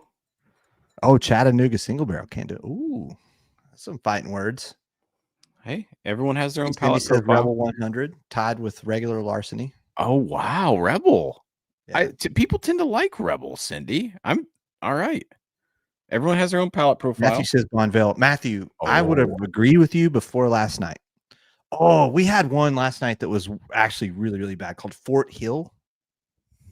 If anybody knows anything about Fort Hill, it tasted worse than a foot. Like it was awful. It should have been Foothill. It was so bad. Fort Hill. It was really, really bad. So last year, or last release, I think it was earlier this year, they released a buff turkey, and then they released a 9-year that they said was a brother to the buff turkey, which I'm assuming was a turkey barrel or I wouldn't think it's like a Buffalo Trace. Anyway, something. They were both good. They're overpriced. I think these are like 50 or 60 a piece, and you can only buy them in 2. Which is a lot of money for a 375 or whatever the hell. This is not even what is this? 200 milliliter? Yeah, 200 milliliter. So get the people what they want. They want to know the notes. All right, here we go. Here we go. Brad, the question is, what's the worst whiskey on your shelf? What's the worst whiskey? And Hack, you didn't give me yours. What's your worst whiskey? While I'm getting these. Oh man. God, I think Penelope Weeded. Yeah, you hate that one. God, it's awful. It's a thin, just fucking awful. But it's not like choke on. Like you don't you have no, something that's no. like, but I don't own like those things that I don't own anything like I tried Saturday night. Like it was like Fort Hill, Field of Dreams, Bonville, and one other one that I cannot remember right now. Did you guys just do like a shit blind? Yeah, well, so no, it was just this. It was and not stupid. to offend anyone, not to if No, they brought it was just like, it was one of those stupid moments where like, what's the worst whiskey we can find? Okay, Hack, try these, and I'm like, okay, and so everybody's videoing it and filming it, me trying these awful whiskeys because, you know, that's funny, I guess, but yeah. It started with the Bonville comment because a lot of us do not like that Bonville. We do not. Wait a second. Oh, Rare Bird likes David in the chat. Welcome, first of all. Well, thank you for 291. Yeah, 291 is welcome, and thank you for even watching this, David. Yeah, thank you, David, for being here. Appreciate it. Now you're gonna act all nice because he's here. I am because I'm a big fan, David Rippert. But yeah, I think teach their own. Teach their own. Different palate profiles. I just don't like the thinness. The thinness. Penelope wheat is so thin, and also I have a personal problem with them calling it a wheated when it's 1 ounce more or 1 percentage point more wheat than Architect. That's like, how do you and call also it the a wheated? price? But the price too. What's the price on it? It's not that Oh, it's high. $35. Oh, okay. Yeah. Well, that come on. But at the same time, I'm not big. But speaking, I'm going to get to this next, David. Caleb's crossing your bourbon. You cannot say rye, so it's a bourbon rye blend. Anyway, but for right now, I get to just. I've been. The nose on this is just sort of like, I don't know, like honeycomb and like oak. It's just sort of classic bourbon, maybe with some honey forward stuff on it. It's not bad on the nose.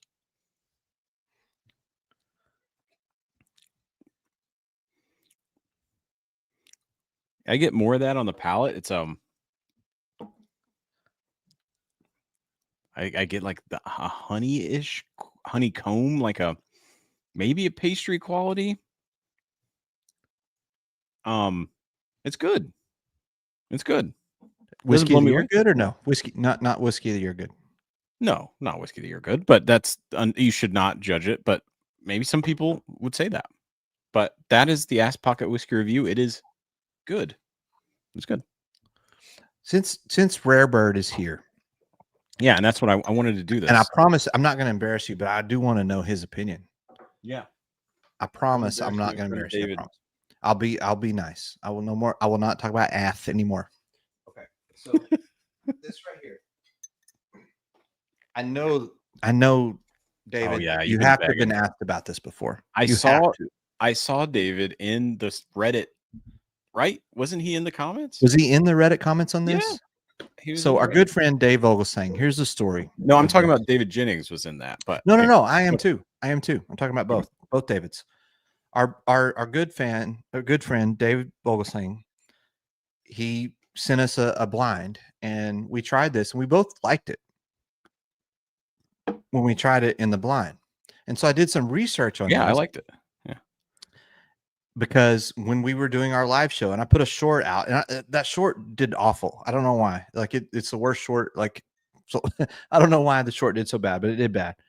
But the short that I put out that no one's watched said that this Predictum 15 is not actually buff turkey, but that the WP Foley, who owns this company, who has a ton of money, bought an actual 15-year-old wild turkey barrel. So, David, Rare Bird, if you're still here after my comments and Mac's horrible take on Ass Pocket Whiskey, if you're still here, tell us, is this wild turkey or is this buff turkey? And I'm going to get into it. I have boxed whiskey now, Mac. I'm impressed. You've got a box. It's nice. And I don't even know how to open it. Like, look, it's got this thing on the side. Am I supposed to cut that? Am I supposed to, like, how do you get into boxed whiskey? I don't know. I don't typically buy boxed whiskey, but so okay, here we go. From what I understand, they were purchased years ago. That said, from what I've been told, it's Buffalo Trace. All right. No, it's buff. If you're still here. No, buff. Wait, I don't know if BT. He means buff turkey. Yeah. Yeah, that's what I thought. All right. You can't just get a barrel. I mean, anyway. Look, I'm just saying what Dave Vogelstein told us. I know. So, I do want to get, so Caleb's Crossing, if you guys have not had it, this, there have been, and David, I don't want to butcher, this, but I think you had 2 releases come out earlier. Your first 2 releases, one was a rye, one was a bourbon. And then now, there, I think, have been 2 more releases. Right now I have the, bourbon rye blend, and this is, David Jennings, Rare Birds product, Caleb's Crossing. And I really loved the bourbon that was finished in Pinot de Charence. I think I said that right. See, we're in new fancy level territory here, Hack. Like, this is, how did you buy that bottle when it didn't come in a box? Yeah. Well, it's because Dave, David put this out and he's killing it. So I got it. But yeah, I love bourbon rye blends, which I think High West is the Burr rye, and then you can't call anything a Burr rye or you get sued. And then I know Barrel has a Burr rye that Jay put out. And then I was really excited to try David's take on this. And so do you know the story? Like, what is the story of Caleb's Crossing? Like, why the name? And now you're putting me right on the spot with I am right in front David. of David. And David, please, would love to, in the chat if you want to add anything too. But I know that particularly from the last releases, there was a connection with him and his father, and it was like a very meaningful thing to him, cool. Which is super cool. And I love the branding. I love this bottle. Look at this cool medallion. And on top of it, the whiskey's actually. What's on that medallion? What's on it? That looks cool. CC, and then a CC, and then oh, that's cool. It's like Farmer a drum? Soldier Pioneer. Okay. So, oh, cool. This is great. Thanks, David. Oh, yeah, put it up there. Sorry, we were doubling up. My bad.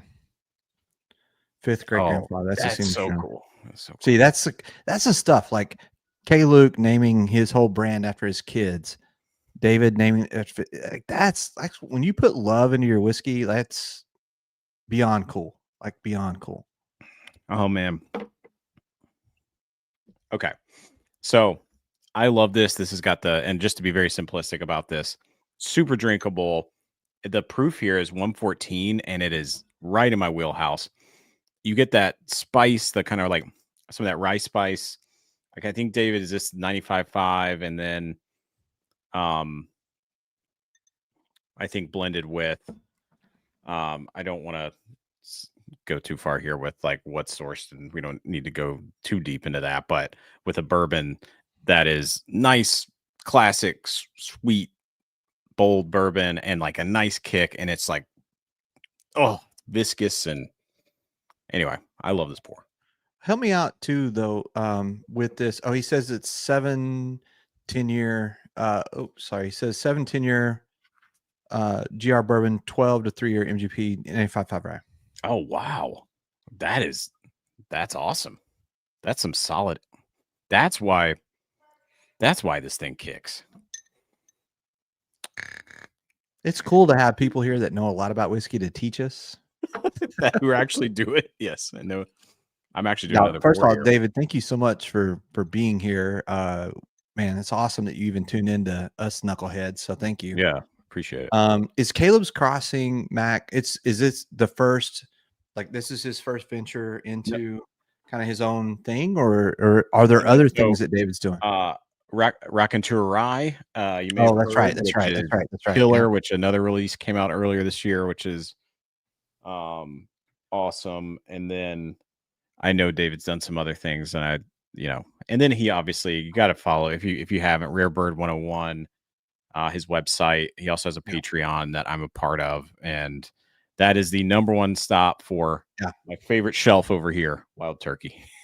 Yeah, and also just the way that David does reviews and his writing. Yes.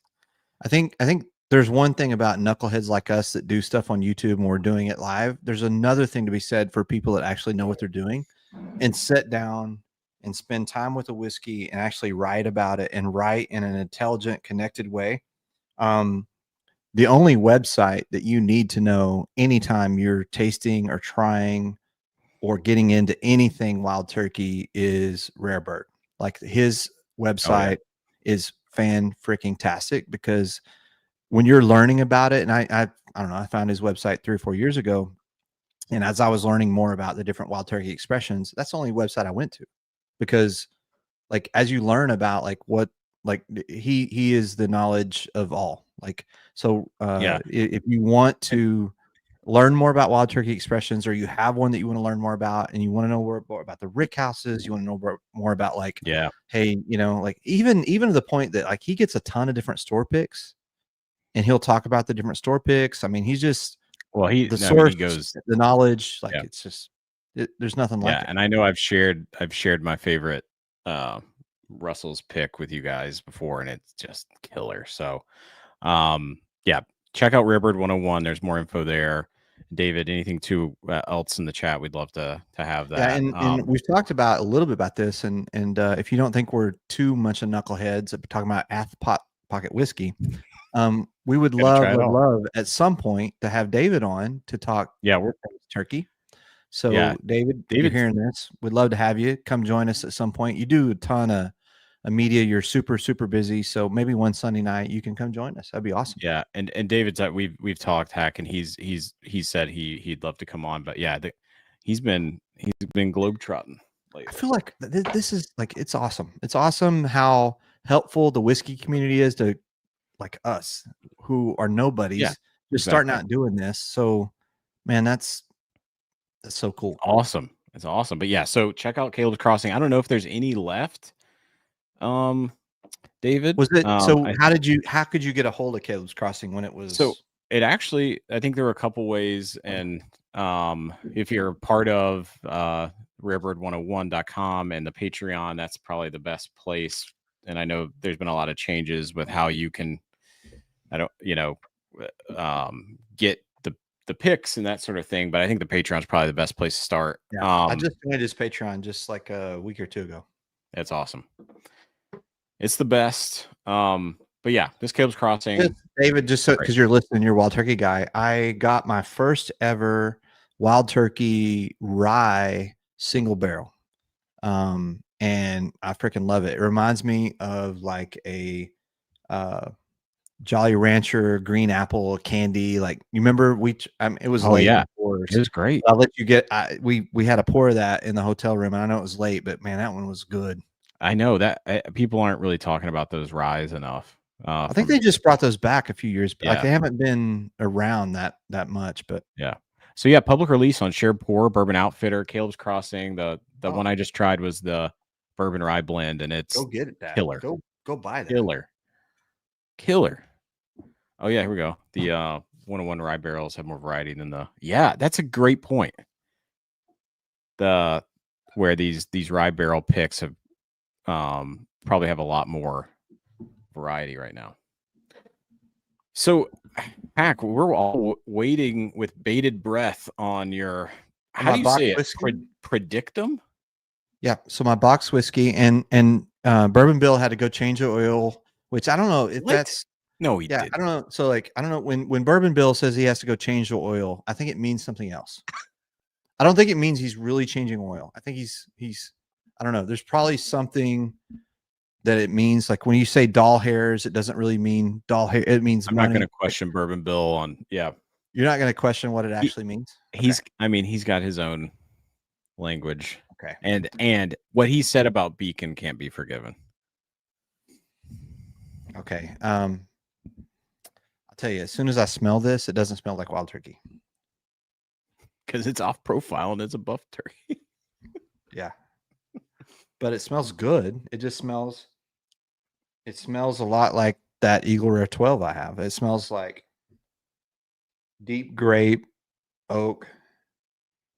It smells really good. So there's no way that's turkey. There's Yeah. no way that's turkey. That is cherry, oak. It's good though. That's- And like reason why You I don't like- know I why mean, I Wild liked it. Bill doesn't like it, but I mean, so I like it. I liked it. So Dave Vogelsang, we tried it a couple weeks ago, right? I really liked it. Yeah, I'm just saying. That would be a cool thing, Dave. So yeah, so I was just gonna say, I just got Rare Bird's Reveries pick, and it's great. It's up there, and I cracked it the other day. It's awesome. What's it called? I think David, right? I think it's just Rare Bird. You just put Rare Bird on the back of it's a 9-year pick. So it's just a single barrel. So it's like the single barrel. 9-year pick, but Yep. like how they're called Monolith and No Clock. It's just called Rare Bird. That's it. I'm pretty sure. So yeah. And so you could get it through Rare Bird's Yep. Patreon. Rare Bird Okay. 101. Yep, that's the one. Awesome. And it's solid. So no, I was just, I think we don't have to talk about it, but like Bourbon Bill is very critical about the price, and I totally get it. And I think that's a good point. But see, if you're paying for a buff turkey, this is I know 150 plus tax. So okay. So that is very So I don't like, I get that, like, oh, you could rate it but no, I didn't pay $350 for this. For that price, yes. You could not find that distillate and age I don't hate it. I don't hate it. Actually, I liked it when we tried it. There's nothing. I mean, like, you can say what you will about buff turkey, and I get it, but like the reason he doesn't like it is it doesn't have a lot of oak on the end, and I know that about his palate. Like watching him pick whiskeys, there's not a lot of oak on this.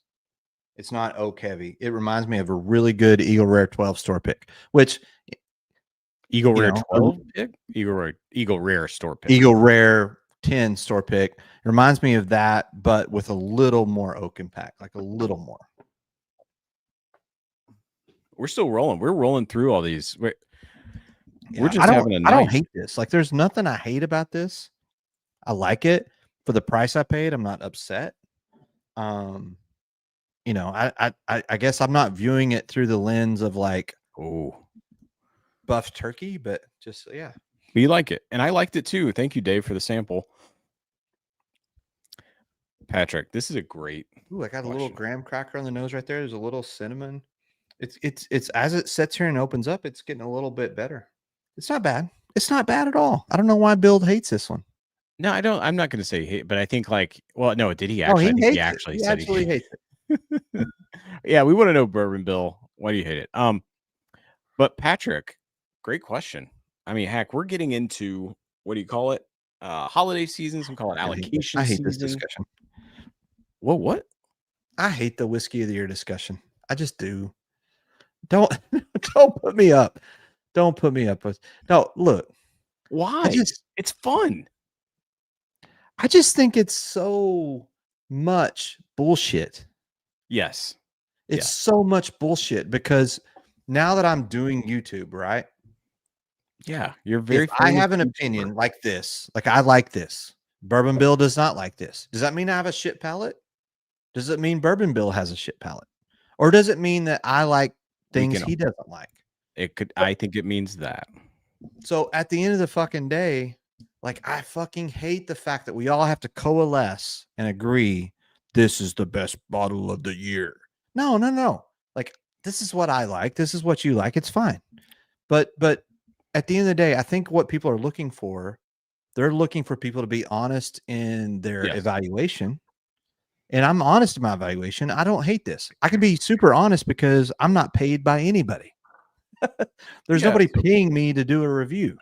Well, And I don't think also, I am not trying to become YouTube famous. So at the end of the day, if I have a completely opposite opinion of someone else, I don't really care.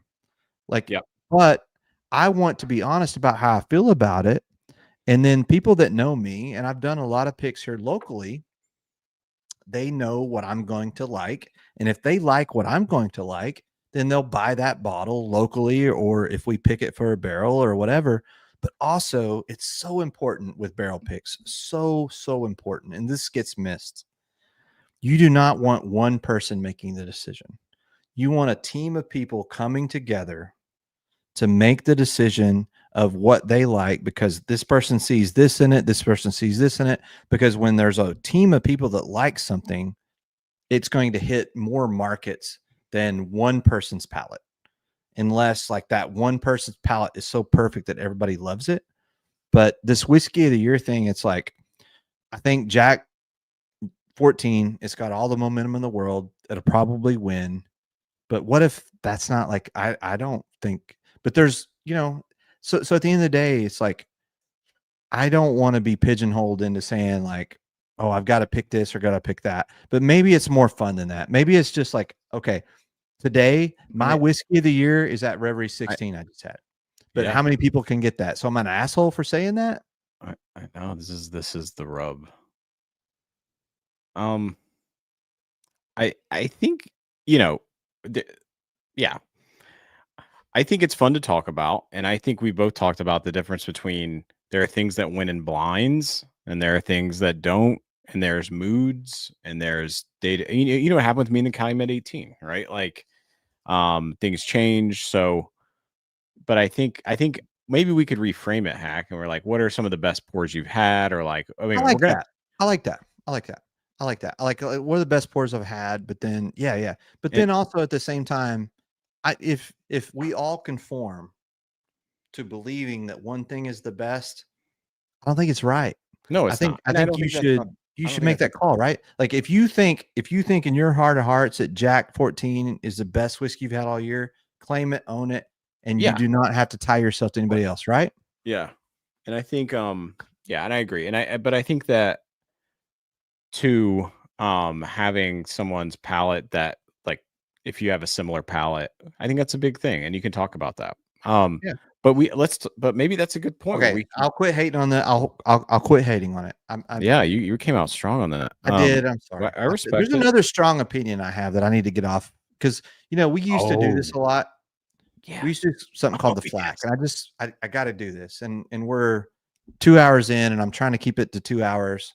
Oh yeah. Oh man. And this one right here, I've got to air some opinions. Wait. Oh, I was about to say, you better not say no. It just takes a minute to switch. Oh. Does the world need foolproof traveler? I'm just going to say this, Mac. Like, I don't think that Chris Stapleton can pick good whiskey. I think the man can sing like none other. Like, he's got a beautiful voice. I love Chris Stapleton now. So just beautiful voice. Tread lightly. He has a beautiful voice. Tennessee whiskey, great song. Great song. Soulful, deep, rich. And I know you're a singer as well. One of these days I'm going to get you to sing on stream. Oh, I'm not going to sing. Now one day we will. Maybe I'm going to have to, like, I don't know, have you a lot more ass pocket whiskey or something, but Chris, stick to singing.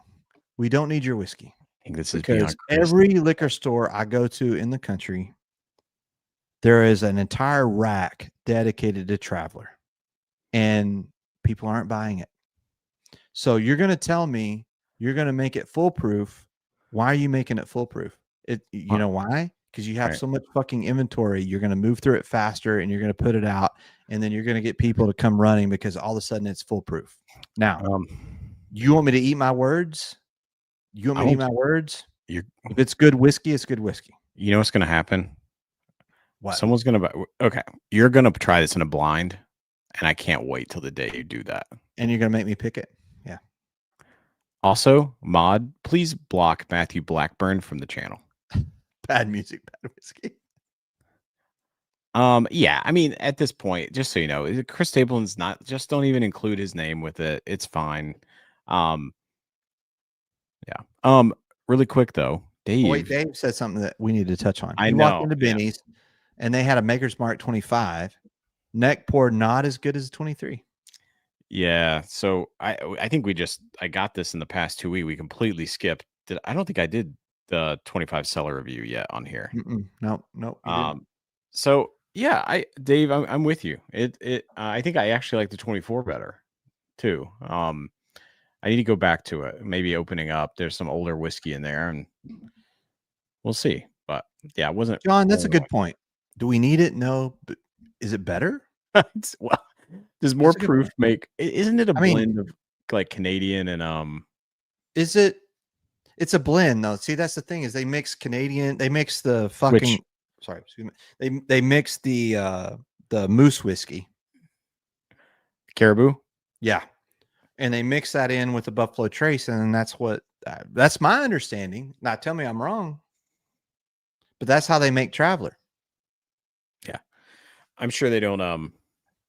Their Canadian sourcing may not be as good as the. Well, that's the other thing is like down north you're not selling as much Canadian juice. So, like, hey, look, from a guy that's pretty savvy with commercial like strategy, like I know exactly what they're doing here. Yeah, yeah. Like they got too much inventory. So, okay, how do we get rid of all this? Because honestly, they've got Traveler, the normal 90 proof Traveler setting everywhere. Nobody's buying that shit. Nobody. Yeah. Nobody's buying it. Yeah. So make foolproof and so that's my flack. Okay. Right. I'm done. I promise I'm done. Well, yeah. Brad says, does he even pick the whiskey or you just pay to use his name? Yeah. I mean, if he was paid to pick the whiskey, are you going to trust him? Maybe he's got a killer. I mean, he wrote a song about it. No, I hear you. I mean, people watch us. All right, here we go. So I bet. Yeah, it's a good point. So like, let me try this.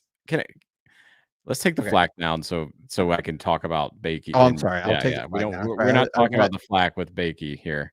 Yeah, I'm gonna put you full screen so I can go pee. I'll be back. All right, so this is Bakey's Blue, which is Brian Bakey, who I think, let me make sure I get this right, Abandoned Bourbon Online.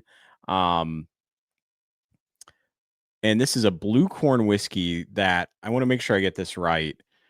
Was created really by Brian Bakey and his work with Sealbox and Pursuit. His family has a history of farming corn, and I think, if I am not wrong, this is some of their own heirloom corn varietals, blue corn specifically. Let's look at the mash bill here. 70% blue corn, 21% rye, 9% malted barley, $80.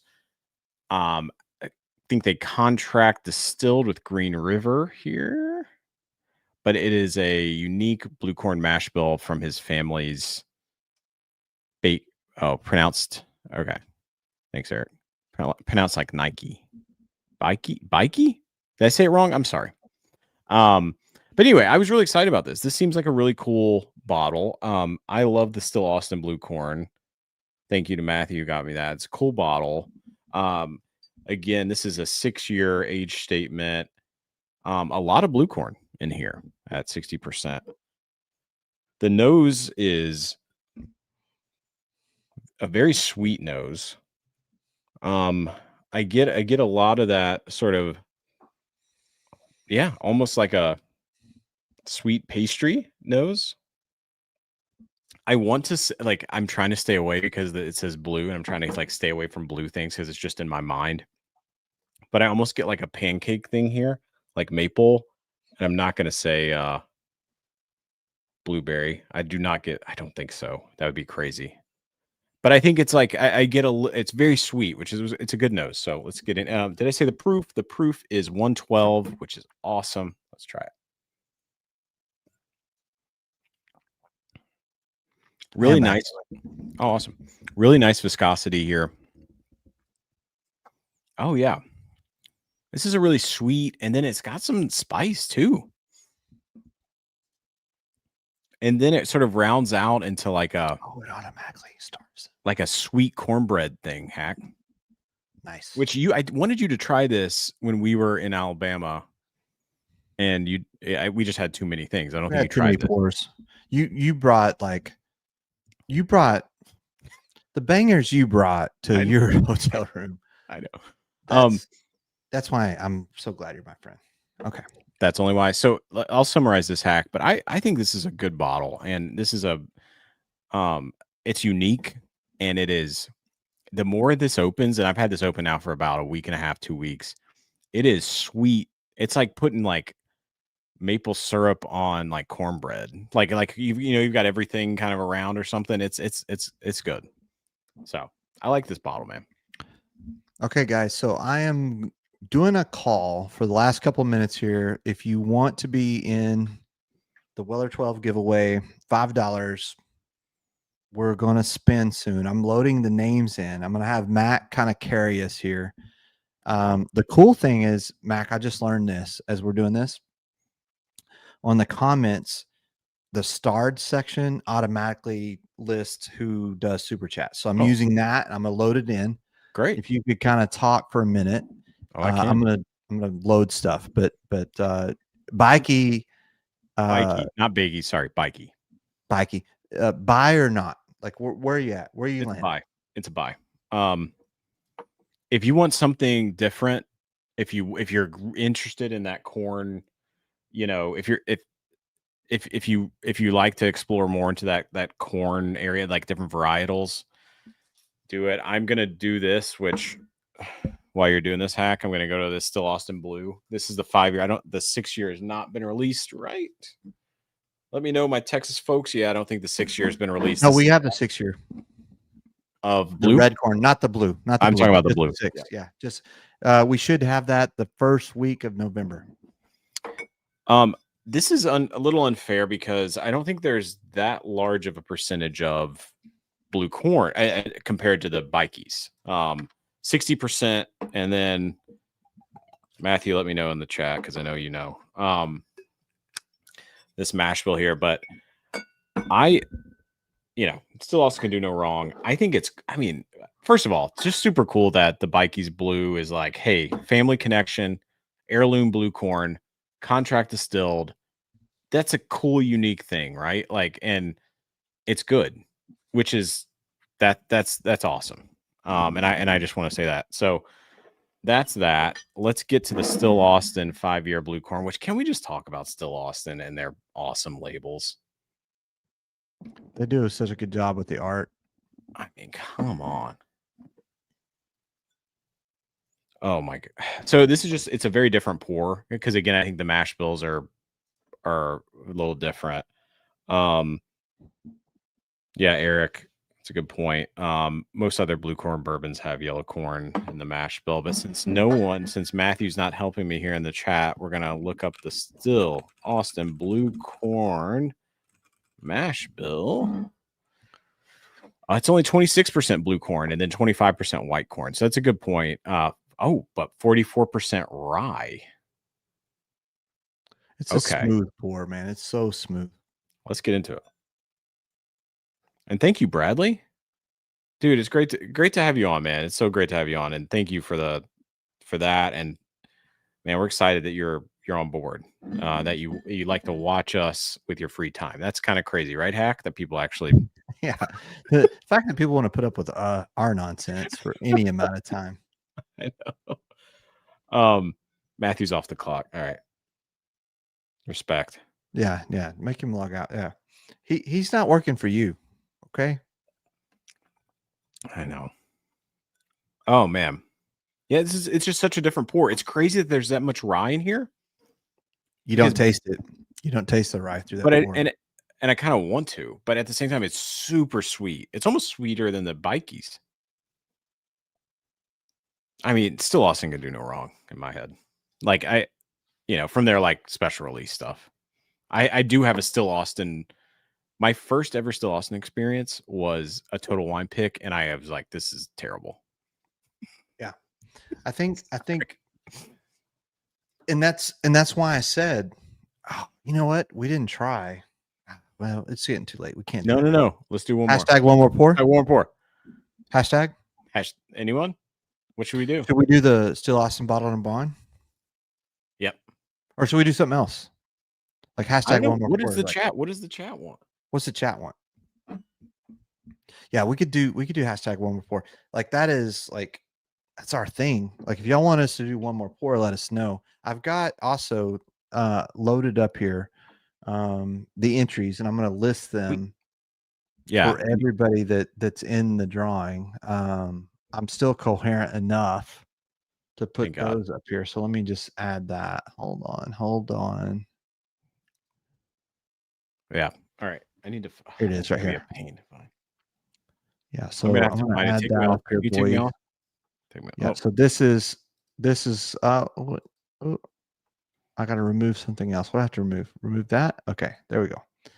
So that's what we've got right now. We've got Gandy, Anthony, Dave, Brad, Patrick, Wes, Tim, Marty 2 times, Andy 3 times, and Brad. So if we're missing anybody, let me know. Oh, there is Roman.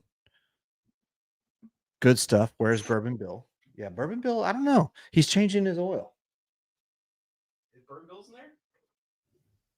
He's changing his oil. So we so we've got that going on. So we got the wheel up, but while we get the wheel up, oh, let me do this. While we get the wheel up, hashtag 2 more pours. Okay. Anthony wants to see the thoughts on the 7-year Still Austin. Okay. I'll get my sample in a minute. It's in there. Mac is going to get his. I'm back. I mean, wait, but I don't know if I have it. I have. You don't? Hold on. Put me back. I have the rare stock. Is that what we're talking about? No, that's the wheat. No, well, this is even more hard. I'm going to do. That's harder to find. Yeah. I don't have the one you have, so I'm going to do the rare stock. Okay, you do rare stock. I think that's the wheat. Yeah. Well, Brad has 2 entries. 1. Yep, I got you twice, Brad. I do have you twice. Yep. Yeah. Make sure you guys. I do. Why? Okay, you talk a minute. I'm gonna go get the bottled bond. And you know what I actually need to do? I need to do a side by side. I'm gonna clean this out for a minute. I need water. Thank you. I'll be right back. This is it, though. This is it. I'll be right back. Thank you to my friend Duran for the Still Austin rare stock number 5, 7-year, 112 proof. This was released in August. Their special release. This is my first time to have any Still Austin rare stock. So I'm going to dig into this on the fly. There's probably people here who know more about it than me. But I think, oh, wow, this is an exploration into the avant-garde, the most unique and unexpected expressions. And I think this is all, yeah, Matthew, it's the rare stock 5. And I think this is wheat. Just, is it 100% wheat? Yeah. 100% wheat. Thank you, Duran, for this sample. You're the man.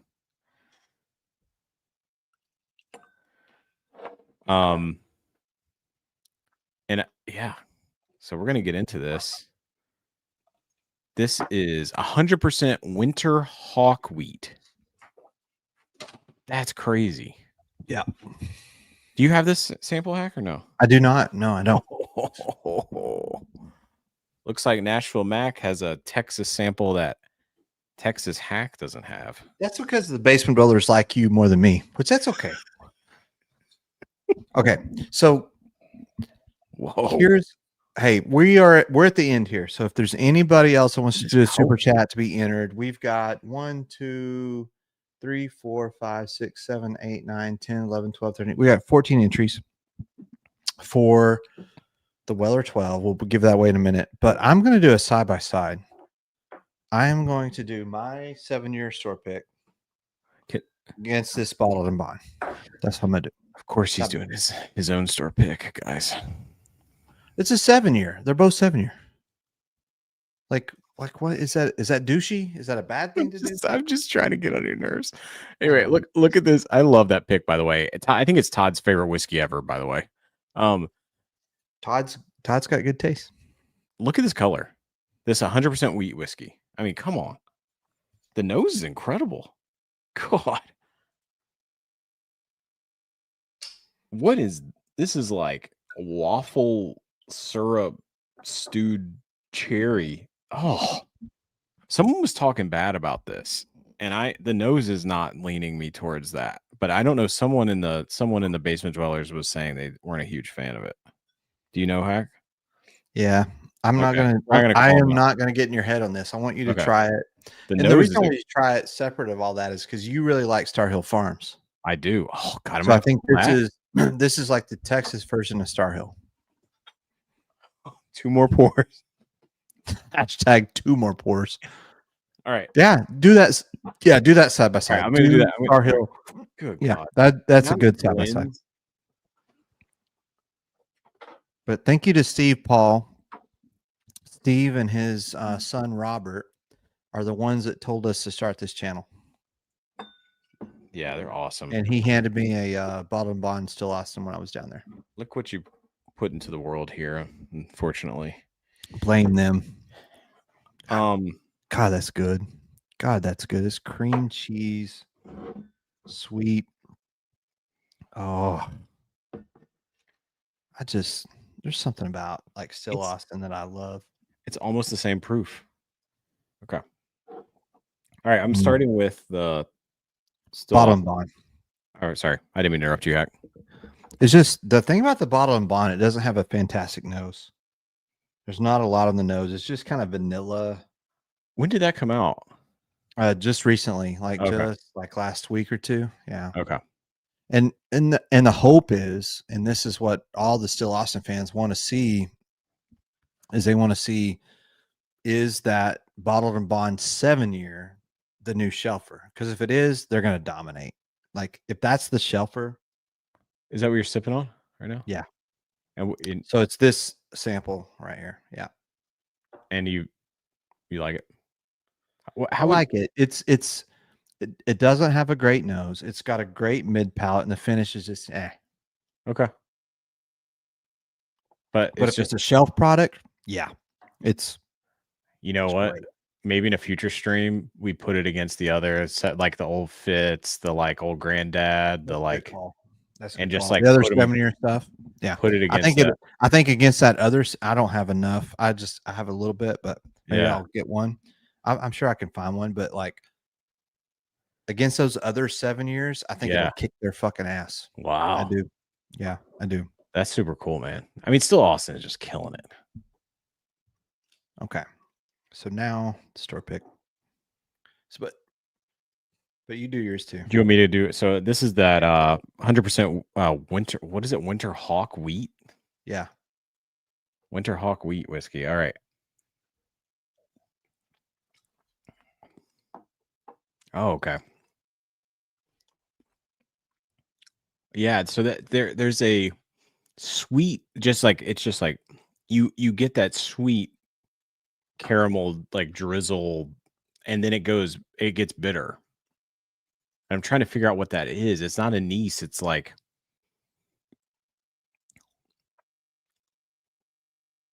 it's like the bottom of like if you burnt a chocolate cake. I know it's so random, but like it's got it's like a bitter chocolate, bitter like a Coke, like a. And I like it. I'm just. Is that the Still Austin wheat? Yeah, that's so. By the way, I'm tasting the Still Austin. It may be, and this is just my uneducated guess, but it may be the leather trying to peek through. Yeah, okay. I can get some of that. Everything that Still Austin does with the Petite O and the whole they're trying to keep that leather from peaking, right? Because that's what you get on all that Garrison, right? So the funny part about Still Austin, it's like when they do a really good job, they keep the leather under. All the Garrison fans are in uproar. I know. That is something I want to ask you about some other time. We could talk about that another time, but I have that one Detling. I haven't opened it. That I got for you from Spillway. Yeah. Yeah. And that thing is rising in value because nobody can get Detling anymore. I wish I had How comparable is Detling to Garrison? I think they're very different. Very different. Okay. Yeah, I think they're very different. Okay. But let me. Okay, so Star Hill Farms next to that, which has been one of your favorite pours this year. I think if you were just doing like crushable pours, like Yes. pours you drink a lot, Porch pounders. that one's at the top. Porch pounders. That's a Mac pounder. I'm glad you like the beard back. You did. Some people didn't like the stash that I rocked at Opelika. Oh, are Steve, people? what's up, Steve? Okay. I didn't mind it. I just thought you were going to pull me over and cuff me. That was Which I'm fair. not. I don't mind. Like, I don't mind being cuffed and stuffed, baby. Okay.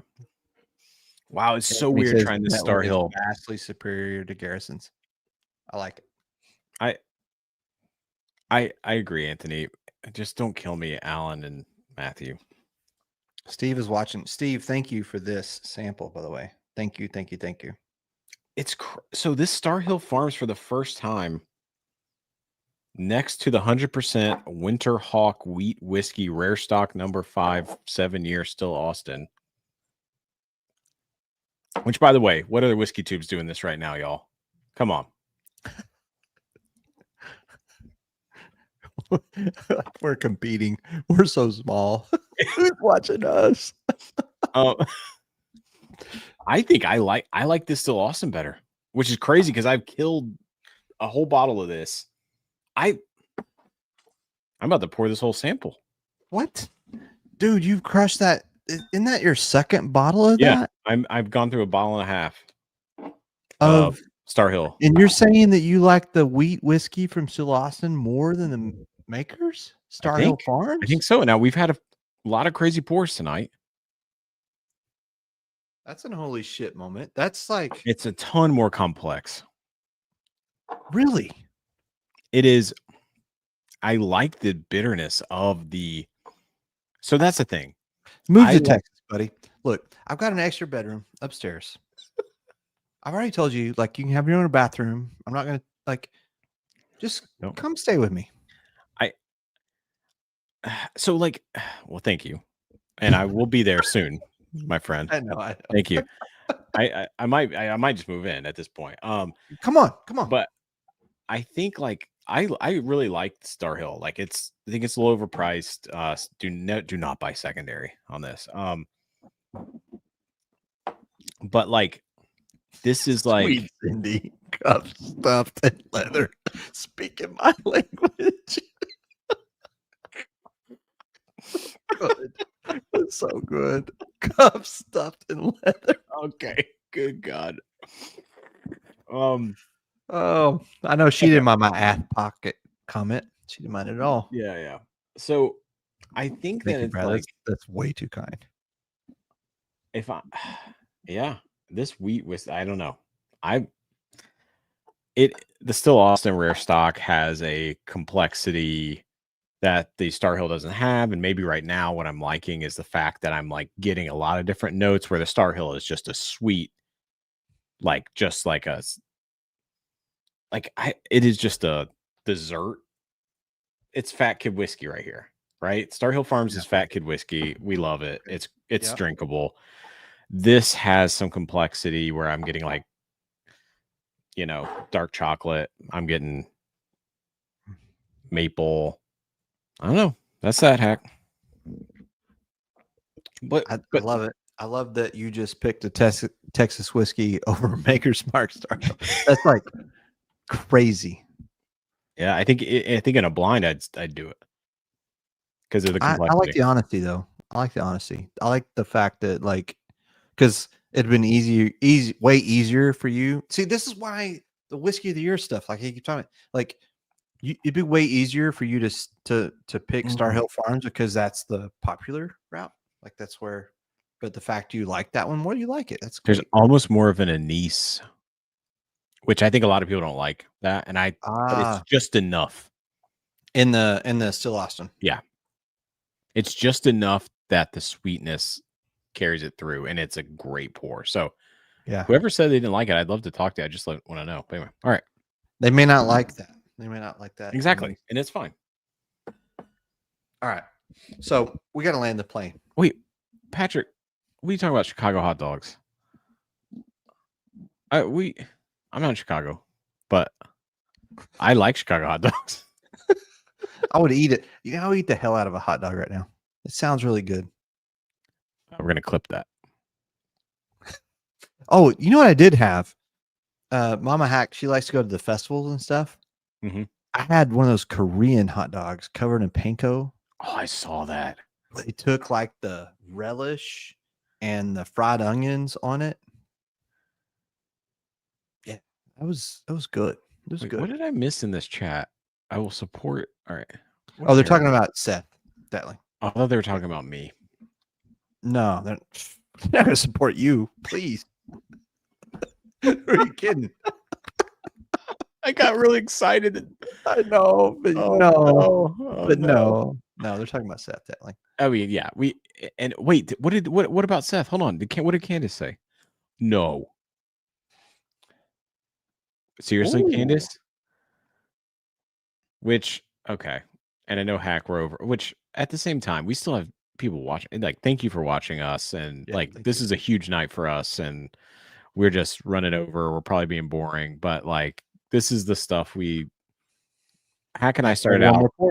Hashtag one more. Yeah. Hack and I started out just being like, we wanted to hang out and we're going to start this thing. And it's been super cool. I love it. This is but the Detling Rye this year, and I need to go back because we need to do a rye. We need to do a rye show, Hack.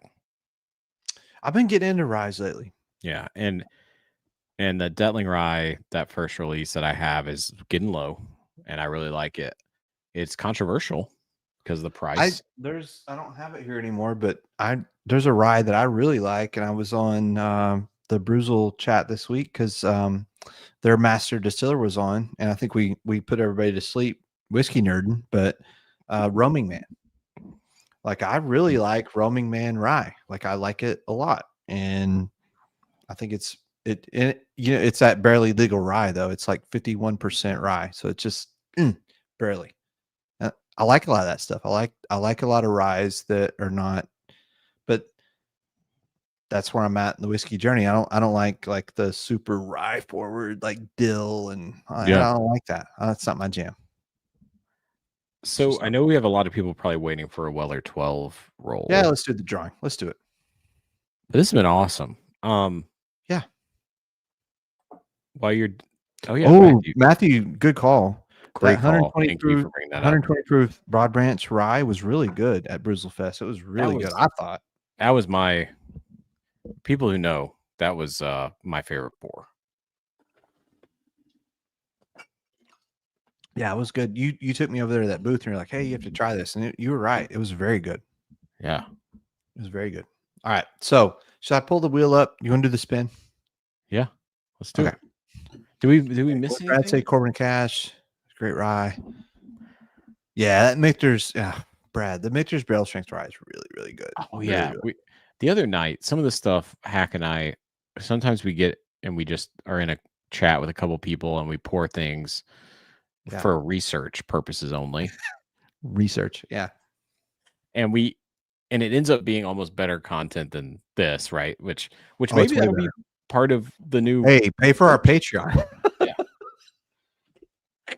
But we did the Michter's barrel strength rye and Michter's 10 rye versus the bourbon and rye. Anyway, it was really interesting. So yeah, we're going to do that someday. It was good. All right, so I'm going to pull this up, and we are going to we're going to spin the wheel. This is for the Michter's 10 rye. Thank you so much. Theme pours, Candace, 100%. I'm researching, Brad. Yeah, we do a lot of research. We do a lot of research, Brad. So this is for the Weller 12, and we're gonna spin the wheel. Let me just check to make sure that I've got the We'll bump it up. Okay. All right. This is for the winner. We'll give this out and then we'll chat just a minute. But I'm gonna go ahead and spin the wheel, Matt. Thank you guys so much You are for the like best. This is watching a huge. us, This is a and huge We're night. just a for couple us. of idiots. Thank you for being here. This is a huge night. It's so cool. I'm excited to be in at Southern Collective. It's gonna be so much fun, man. Yeah, we'd love for if you guys can make it. I know Nashville maybe. Oh, Is it Wes? Patrick? Is it Wes or is it Tim? Oh, Is it Wes or is it Tim? it's Tim. Let's go, Tim. Go, Tim. Timothy. There's nobody that deserves it more than my good friend Tim. No one. Congratulations. Congratulations, Tim. Our friend Tim. Yeah, that's awesome. Tim's a good dude, man. He deserves it. He got me deserves it. yesterday. He was like, "Do you want a Elijah Craig grenade?" I was like, "Yeah." It's like, okay, I'll do Yes. it. Yeah, okay. He's the best. Best. You guys are the best. I think it's crazy to me that, and I know we are not as big as a lot of channels, but there's 24 people watching right now. And I don't know who said this, but it was, imagine if you had 24 people in your living room, right? Like you're watching us, and that means a lot. Like you're taking your time, and Yeah. Hack and I are just two random bros who started this, and I don't know, it means a lot to me. I think the community piece, like everyone in Houston has been, first of all, so like open and welcoming, and like it's a positive supporting community. Yeah, we still give our shots in, and certainly to me, you guys get your shots in. But like the LQ group it's just so great to see all the LQ Good group, man. and then the Houston group, and then now we've got this, which is such a cool community, Hack. And like thank you, Hack, for all the work you're doing. I do little to nothing, and Hack, it does everything. So I ride the coattails. Thank you, sir. Wow. I love doing this with you, my friend. And I will tell you this, we're going to have fun on this journey, and I don't pretend to think we're ever going to be the biggest YouTube channel. I don't think we are the best. I just want to have fun with y'all. I want to have fun with the people that like to have fun drinking whiskey, and we want to pick really good barrels and have fun while we're doing it. So appreciate y'all. Let's do it again. Let's do it. We got all right. Every y'all week. have a great night. Whiskey Cheers, should be fun. Peace out, y'all. Love you. Cheers. I'm not going to leave you hanging this time, because you're not going to leave me on alone. No. I'm going to do the actual outro. Okay. Because when I don't, but here's the thing. I kind of want to just exit and leave you hanging because it's funny, but I'm not going to do it to you. It's actually all right. Much love, y'all. Love you guys.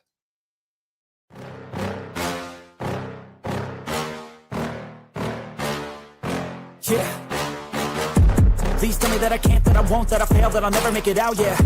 Please tell me all the bad, never good, fill my head full of every single doubt, yeah. Please say any negative thought.